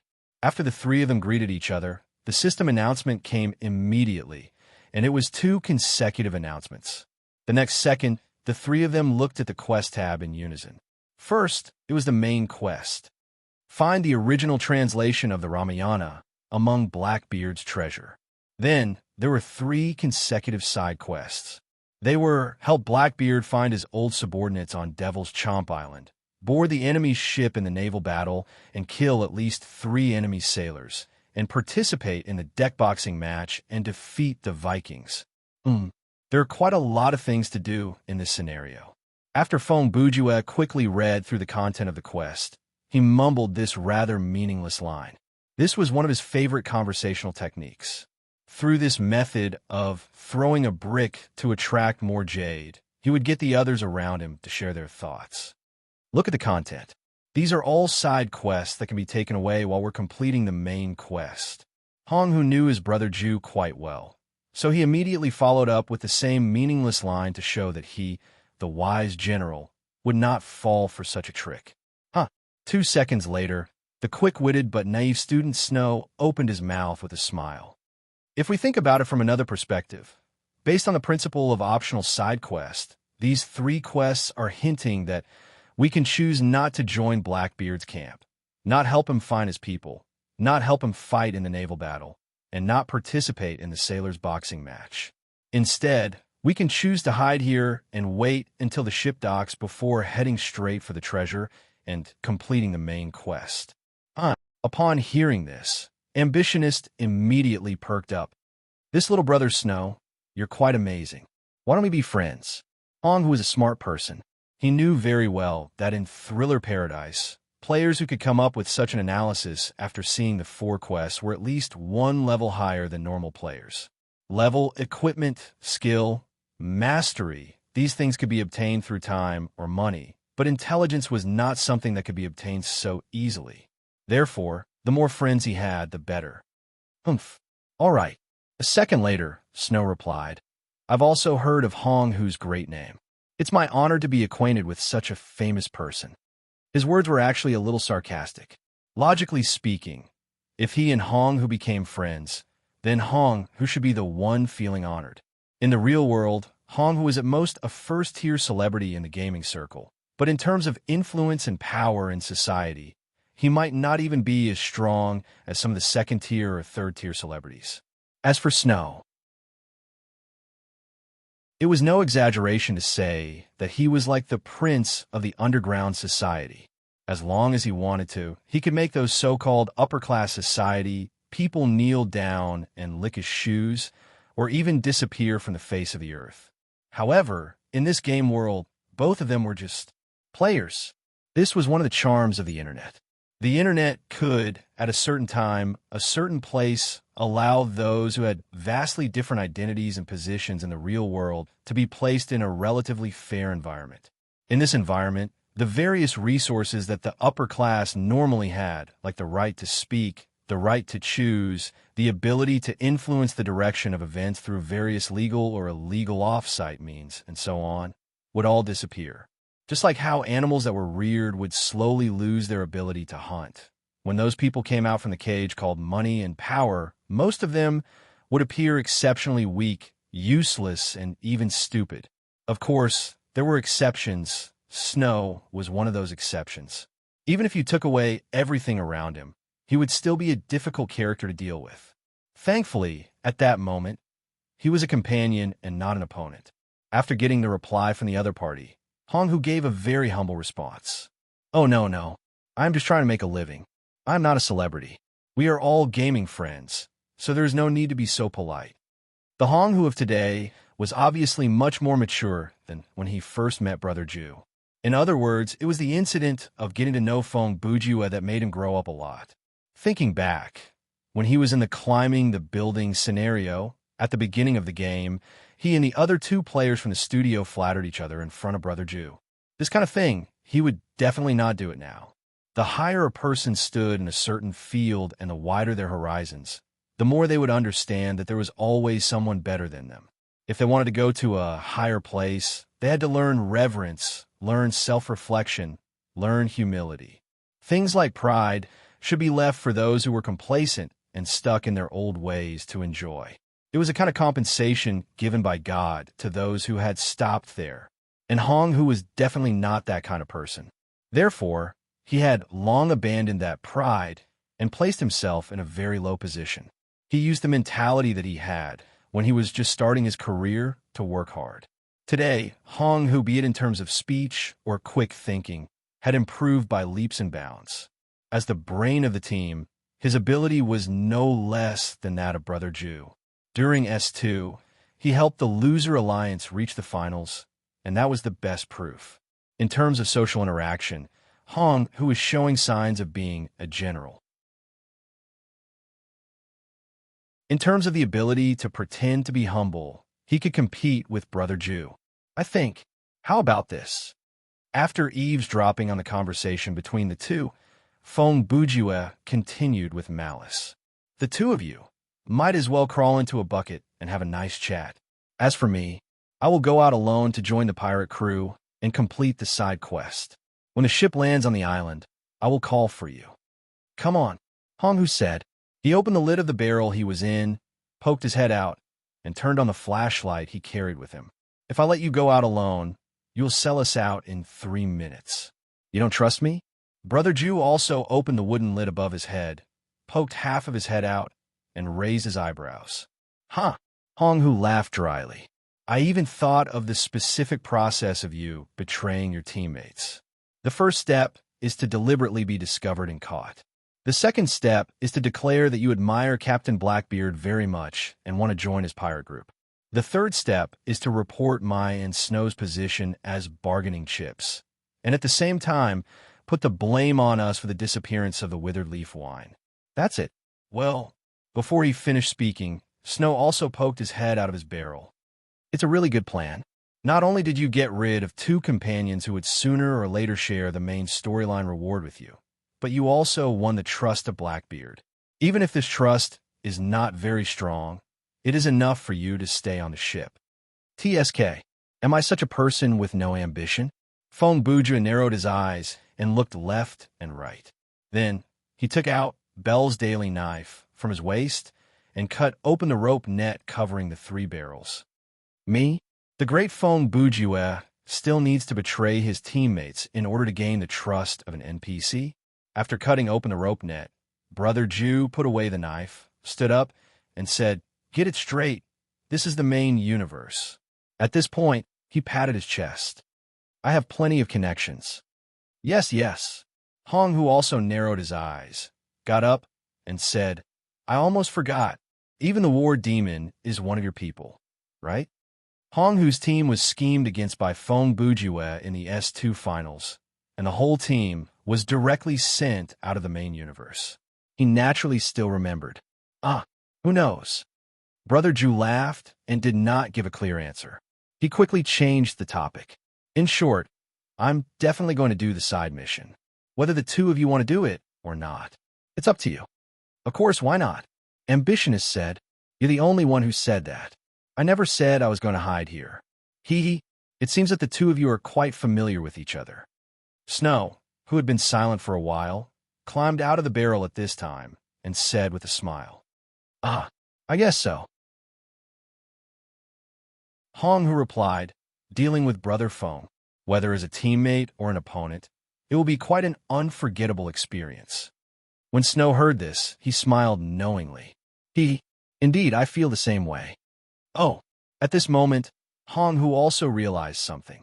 Speaking of which, it's not the first time the 2 of you have met, right? He turned to look at Snow and asked, I remember, Snow, you just called him Mr. Crow? Yes. Snow had no intention of hiding it. About a month ago, we met twice, and something happened during that time. So, hey. Feng Bujua interrupted Snow. Why are you describing it in such a tone as if we met at a gay bar? Snow was stunned. Did I? Of course you did.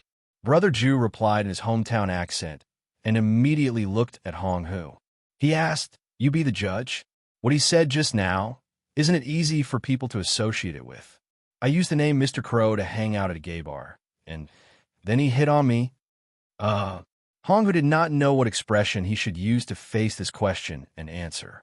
At first, I definitely did not think in that direction at all, but now, you have forcibly brought me into the rhythm of my imagination that I don't want to enter. Hey, look. After Feng Bujua got the answer, he looked back at Snow and said, So, there's a problem with what you said, right? Hey, it's obviously your problem. Hong Hu held his forehead and he shook his head. And what's there to be confused about? A lot of people know that you have a girlfriend, okay? He dragged his voice. If you don't want me to find out what happened between you and Snow, then just say it. You don't have to divert the conversation into something strange. Anyway, I'm not very interested in this matter. Hearing these words, Feng Bujua's expression changed slightly, and he thought to himself, Wow, you've grown up. My intentions have been seen through so clearly. Okay, then let's talk about the script. But Brother Ju did not praise him in front of his face. Instead, he immediately changed the topic. Snow, are you going to stay here or go out with us? For more than 10 seconds, Snow had been observing and analyzing the relationship between the two men in front of him and every word they said. Now, when Brother Jew suddenly asked him this, he hesitated for 2 seconds before saying, "Of course, I'll go with the two of you." "Okay, you go and open the door." Fong Bujue did not give him time to think at all and made a request. Snow was not stupid. He immediately asked 3 very constructive questions. "May I ask, why do you want me to open the door? Why do I have to listen to you? And why don't we plunder this 3rd storage room before we leave?" Fong Bujue was already prepared. He replied, "It's very simple, because I have connections, and it's up to me to get to know Blackbeard. So, I definitely can't do this kind of exploration work where you might run into the guards and be killed in seconds after opening the door." He paused for a moment. "As for the reason why we shouldn't loot this room, it's obvious. We're going to join the pirates later. If you steal someone's things now, won't it become a hidden danger later?" Snow heard this and thought for 3 seconds. Then, he rolled his eyes and said, "Why am I convinced by such a somewhat unreasonable reason?" After that, he turned around and walked to the door. Fong Bujue and Hong, who immediately looked at each other. The former just smiled and shrugged, while the latter shook his head helplessly. A few seconds later, Snow came to the door of the 3rd storage room. It was a rather thick wooden door. Whether it was the door panel or the lock on the door, it was the kind that ordinary knives and guns could not destroy. After standing still, Snow put his hand on the door handle. Before opening the door, he looked back at his 2 teammates behind him. At this time, Fong Bujue was looking around with a nonchalant expression, while Hong, who looked focused, holding a flashlight to illuminate Snow. When Snow turned his face back to the door panel, he chuckled softly. Brother Bujue and Hong, who did not hear this laugh because the sound of the endless waves in their ears had drowned it out. Gulp. Immediately after, Snow turned the doorknob and opened the door. Unsurprisingly, there was a guard outside the door, but the guard was lying in a hammock a few meters away from the wooden door.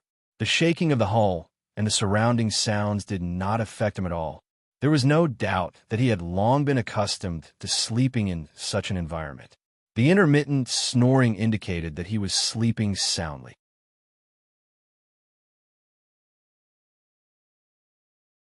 Chapter 1296. Seeing this, Snow turned back to give Brother Jew and the rest a look.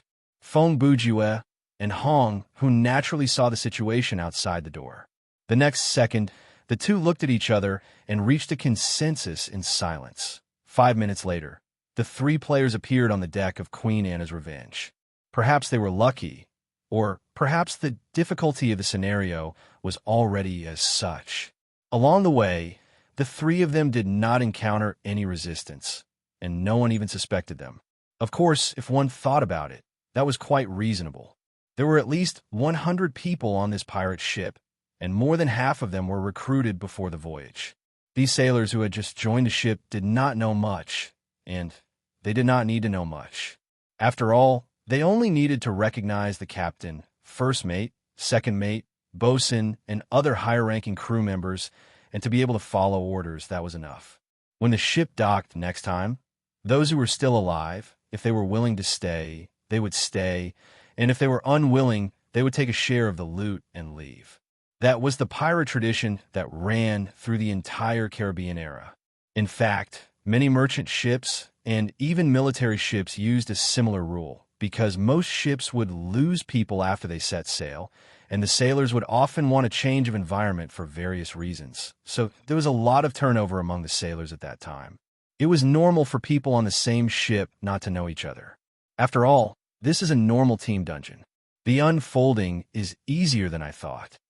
After they came to the deck, Fong Bujue told his 2 teammates, "Perhaps, when we finish this scenario, the disappearance of the 3 barrels of withered leaf wine will not be discovered."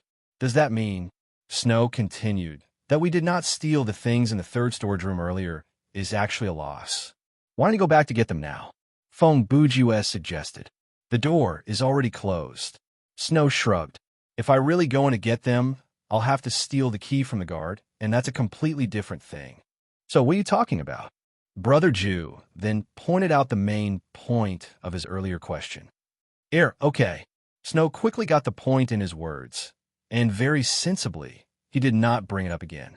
Then, at this time, Hong Hu turned to Brother Jew and said, "In this situation, should we consider changing the plan?" "What kind of change?" Feng Bujue had already guessed a thing or two about the plan that Hong Hu was going to talk about. But here, he still had to ask the obvious. Since we have now been treated as normal sailors and mixed in with the crew, should we beat them at their own game?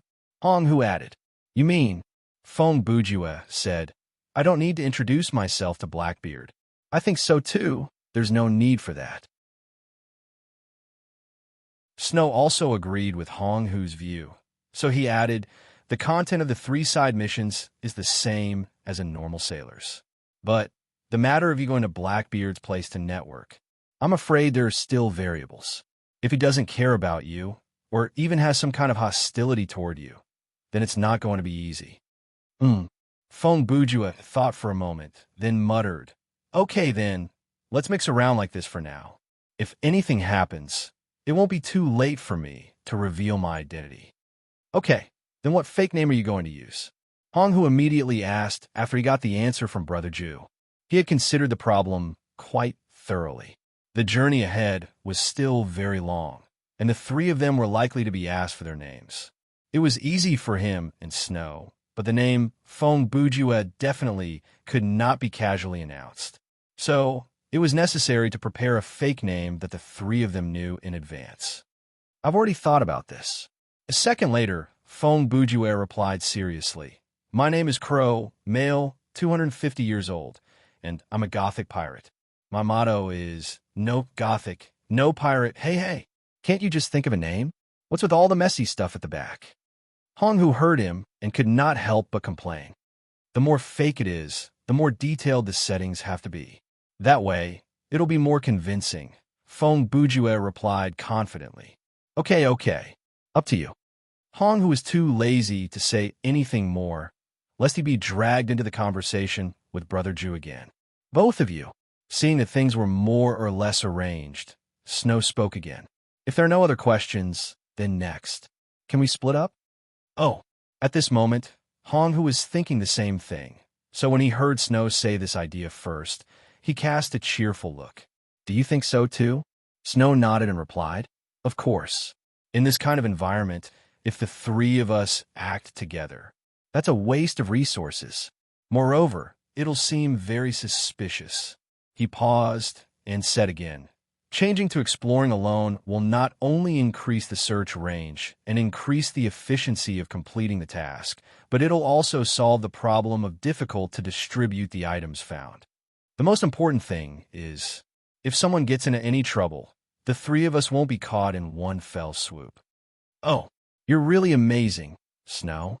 After listening to Snow's answer, Hong Hu smiled and praised him. "You thought of it too, didn't you?" Snow also smiled. "Great minds think alike." Sigh, I'm about to throw up. And Feng Bujue was always the one who spoiled the fun. He looked at Hong Hu and Snow with dead fish eyes and said in a low voice, "Two heroes, you can continue chatting. For the sake of my stomach, I have to go first." After saying that, he turned and walked away, strolling along the side of the ship. Seeing this, Hong Hu and Snow looked at each other and smiled. They shrugged with almost the same expression and action, and then walked away in different directions. The weather at sea was very changeable. When the opening CG was played, it was clearly still a scene of high winds and high waves, thunder and lightning outside the ship. But when the players got out of the wine barrel, the wind and waves outside had weakened a lot. After a few minutes, when the 3 of them walked onto the deck, the clouds in the sky had cleared and the sun could be seen. But now, after Feng Bujue strolled around for a while, the sky was clear and the sea was calm and peaceful. The sailors were resting, chatting, gambling, and fooling around on the deck. Except for a few people who were still busy with some trivial matters, the others were not doing anything serious. The terrible storm not long ago was like a dream, and only the seawater that had not dried on their clothes reminded them that what they saw was not an illusion. What's up with this ship of monsters? Fong Bujue wandered around for more than 10 minutes before he stopped.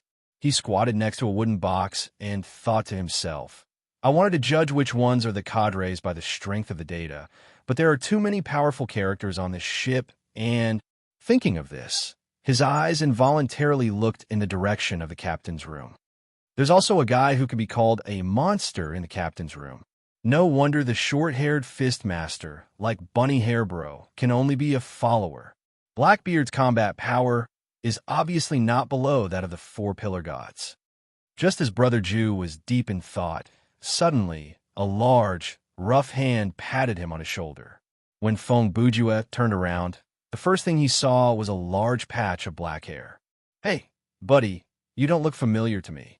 The one who spoke was only 1.5 meters tall, but he had a body full of muscles. His rock-like muscles looked as if they were about to burst open his undershirt.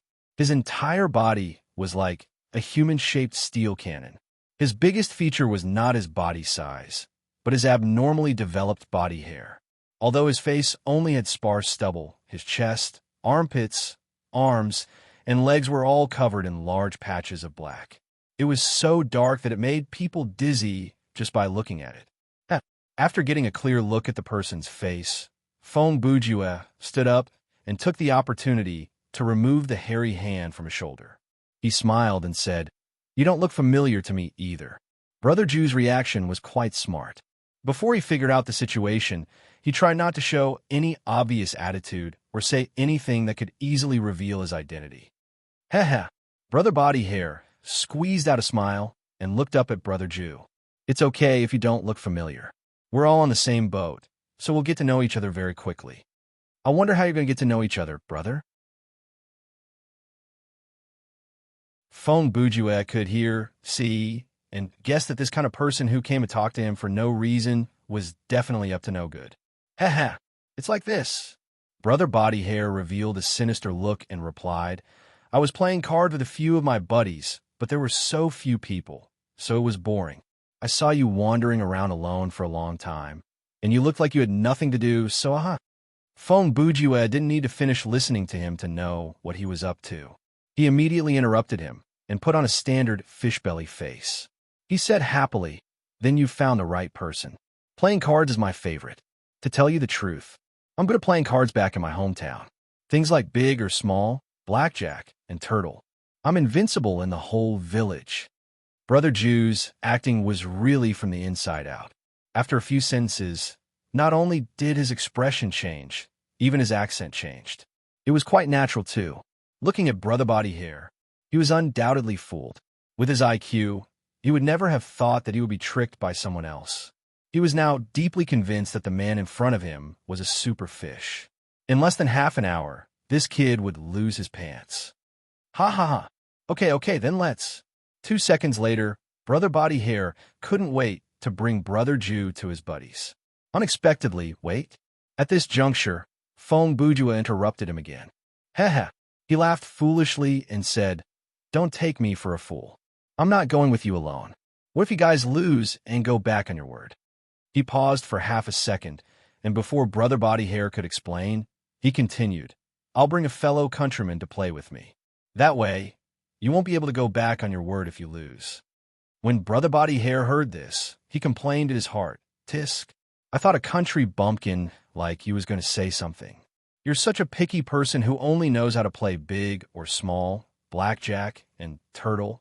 But on the surface, he still replied in a pleasant manner, Look at what you're saying. We're all in the same boat. Why would I set a trap for you? He put on a calm expression and said, Okay. You go and call your fellow countrymen. I'll be at. As he said that, he raised his hand and pointed to a mast more than 10 meters away. There, yes, the place under the mast. I'll wait for you there. Hurry up. At this point, Fong Bujue had already trotted away. As he ran, he turned back and shouted, Don't worry, I'll be right there. He was indeed a man of his word. In less than 3 minutes, he arrived, bringing Snow with him. No one knew what Brother Jew said to Snow, but when he appeared in front of Brother Body Hair and the others, his whole face was tense. Ha. Sorry to keep you waiting, everyone. This is my fellow countryman. Fong Bujue patted Snow's shoulder and introduced him with a smile. "It doesn't matter. Hurry up and sit down. Take advantage of the good weather to play a few rounds. Who knows when the weather will change again?" A burly man with a light blue turban on his head glanced at them and urged them in an impatient tone. "Okay," Fong Bujue replied and sat down with a face full of joy. Snow didn't say anything and just sat beside Brother Jew. At this time, both of them were sitting directly on the deck. Directly opposite them, there were 3 sailors who were sitting on the ground with their backs against the mast. Among the 3 people, one was Brother Bodyhair, who came to talk to Brother Jew. The second one was the blue turban who urged them to hurry up just now. The third one was a skinny man with brown curly hair. "Hey, did you see that? Garlic and the others are making their move again." "Ah, I saw just now. Their targets this time are 2 saltwater fishes. Look at their fair and clean faces. It's most likely their first time out at sea. Should we go and talk to the bosun?" "What's there to talk about? Just let those 2 rookies learn a lesson and broaden their horizons, lest they embarrass the Blackbeard pirates when they go out in the future." These were the whispers between the 2 sailors 7 or 8 meters away. Logically speaking, on this noisy deck, even if the 2 men spoke a little louder, those few words wouldn't reach the mast. However, Fong Bujue and Snow clearly knew what the 2 men were talking about, because Brother Jew and Snow had entered their respective gambling state. Note, this is not a skill in the game, but an ability that they have mastered in the real world. In this state, their concentration, observation, and so on would be greatly improved. It was easy to read the lips of 2 people 7 or 8 meters away.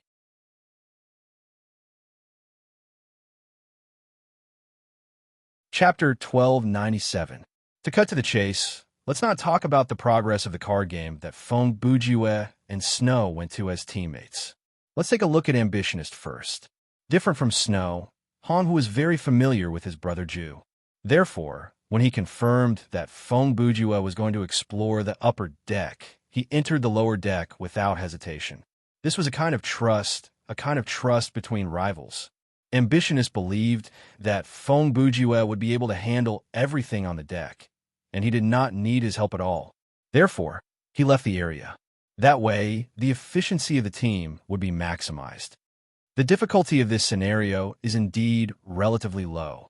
After wandering around the lower deck for 10 minutes, Hong had gained some insight. Other than the armory and storage room that are guarded, the other places can be entered and exited freely. Furthermore, the pirates are all dressed in unique clothing. From the outside, the 3 of us, the players, are not that conspicuous. Under these conditions, there is plenty of room for us to fish in troubled waters. While Hong was thinking, he did not stop his investigation.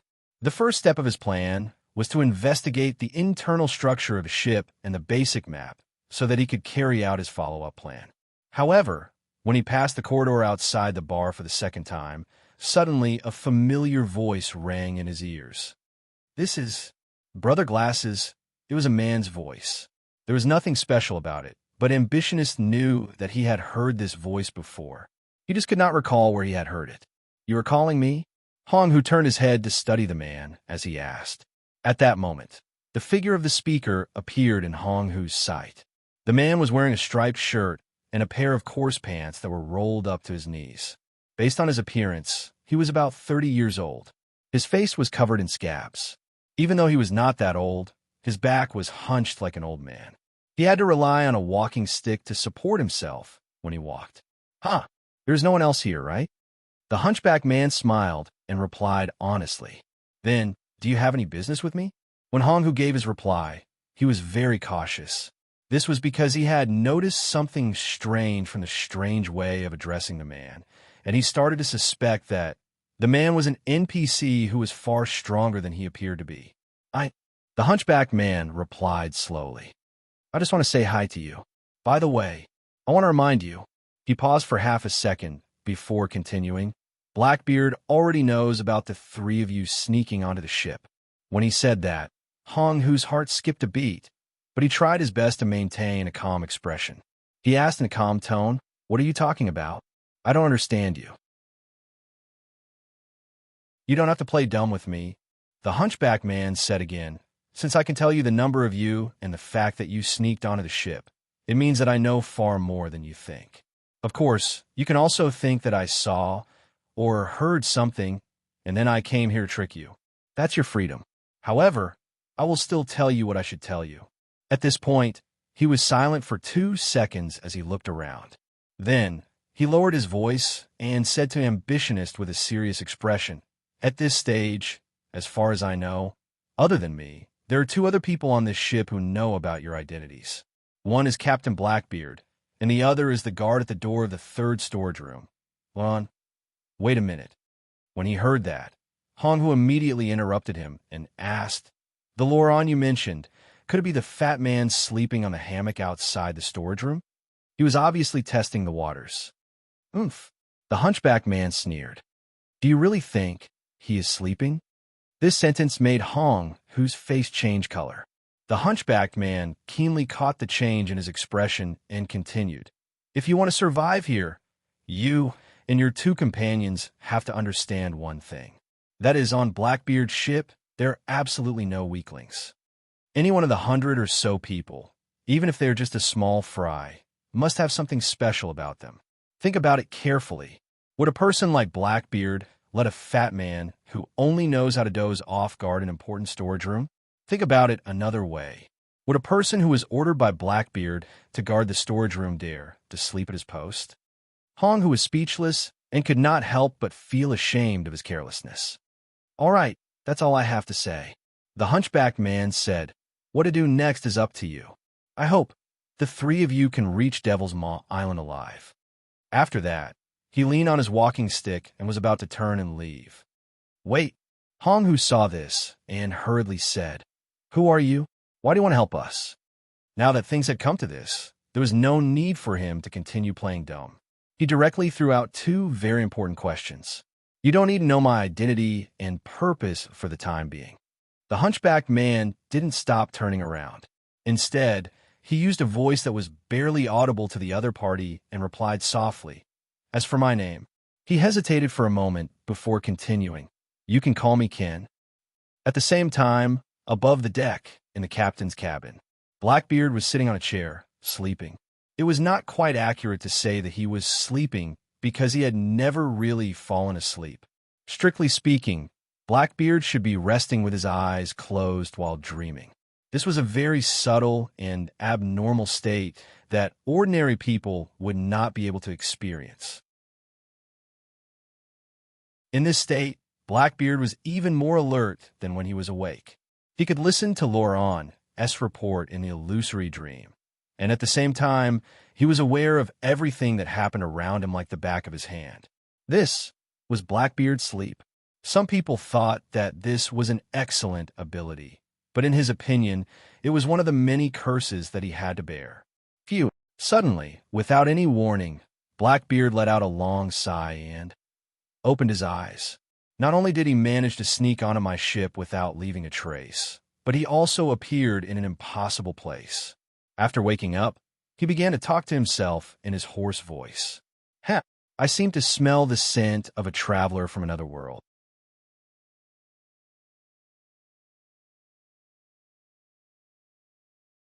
Chapter 1298. Sorry for Aces. Snow calmly threw down his cards. Then, he raised his eyes to look at the 3 people sitting opposite him, who looked stunned. Then, As he spoke, he reached out to take the money in front of him. "Wait!" At that moment, there was a soft shout. At the same time, another hand quickly covered the money, and the owner of that hand was the skinny man with brown curly hair. "What?" Snow looked at him with a half-smile. "You want to go back on your word? What are you talking about?" Before the skinny man could speak, the man with the blue headscarf on his head said, "Do you know who you were talking to?" "I don't know," Snow answered calmly. He was speaking the truth. He really did not know who that guy was. However, it was precisely this very ordinary response that ignited a nameless flame in the other party's heart. It had to be said that this was also one of Snow's gifts. His every movement exuded an invisible sense of superiority. Even a very ordinary and not rude remark could make people angry when it came from his mouth. And The less confident a person was, the easier it was to be angered by him. "You are very arrogant, aren't you?" The blue headscarf could not take it anymore. He grabbed Snow's collar and pulled him to stand up. Hey, what are you doing? Are you bullying me?" Fong Bujue's reaction was fast. He came over and shouted, "Do you think I'm dead? Who do you think you are?" The blue headscarf was not to be outdone. He used his loud voice to shout back at his brother Bujue. Looking at their posture, it seemed that they were about to start fighting. Many pirates nearby also turned their heads, ready to watch the show. At that moment, Godfrey, the skinny man's slightly gloomy voice, sounded again. "Let him go." The man called Godfrey was no doubt the blue headscarf. After he heard that, he glared fiercely at the two players before letting go of Snow. "The two of you." After Godfrey sat down again, the skinny man said, "Can you sit down and talk?" When he said this, he even gave them a look, which meant, "Please pay attention to the situation around you." 1 second later, Fong Bujue was the first to reply. He nudged Snow's arm without batting an eyelid. "Sure, let's sit." The latter immediately understood. He straightened his clothes and sat down again without saying a word. "Oomph."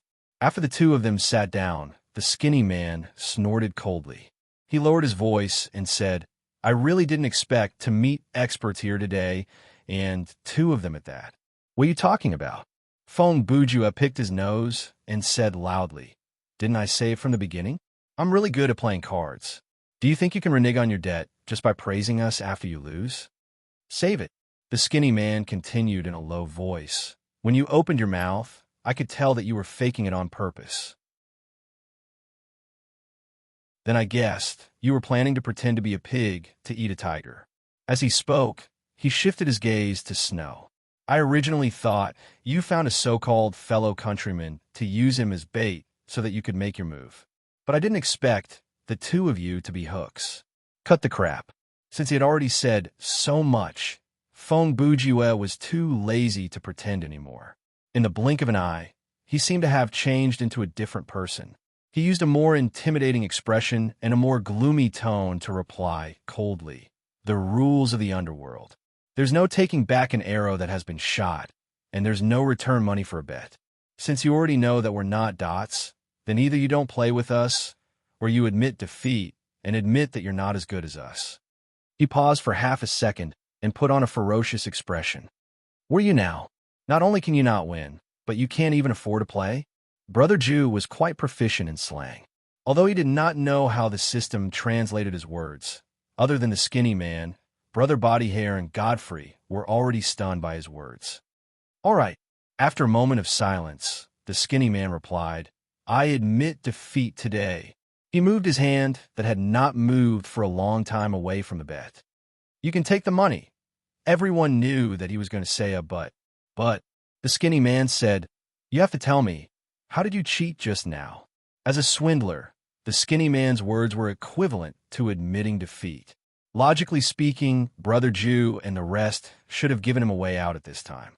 As the saying goes, leave a way out for others so that we can meet again in the future. However, what do you mean? Fong Bujue took advantage of the situation and used a lecturing tone to fire off a barrage of questions. "Don't you know the rules? Is there a need to ask this? How did you get to where you are today? Don't go overboard." This time, Brother Body Hair could not take it anymore. "This is the famous Garlic Bro. How dare you say he doesn't know the rules?" "What Garlic Bro? I've never heard of him." Fong Bujue rolled his eyes at him and replied arrogantly, "And you're just a stack boy. Why are you interrupting? Do you really think that no one can see through the cards hidden in your fur?" "Enough." Bro Garlic finally could not take it anymore and shouted, "Since you're so arrogant, I'd like to hear, where are you from? Tell me the name of the character." His shout was a little too much. Instantly, everyone in the vicinity turned their gazes over. "Ha! You really hit the nail on the head with this question." What was even more unexpected was that 2 seconds later, a deep and rough voice was heard from the other side of the mast. Thump, thump, thump, accompanied by a series of heavy footsteps. The person who had spoken walked around the mast step by step.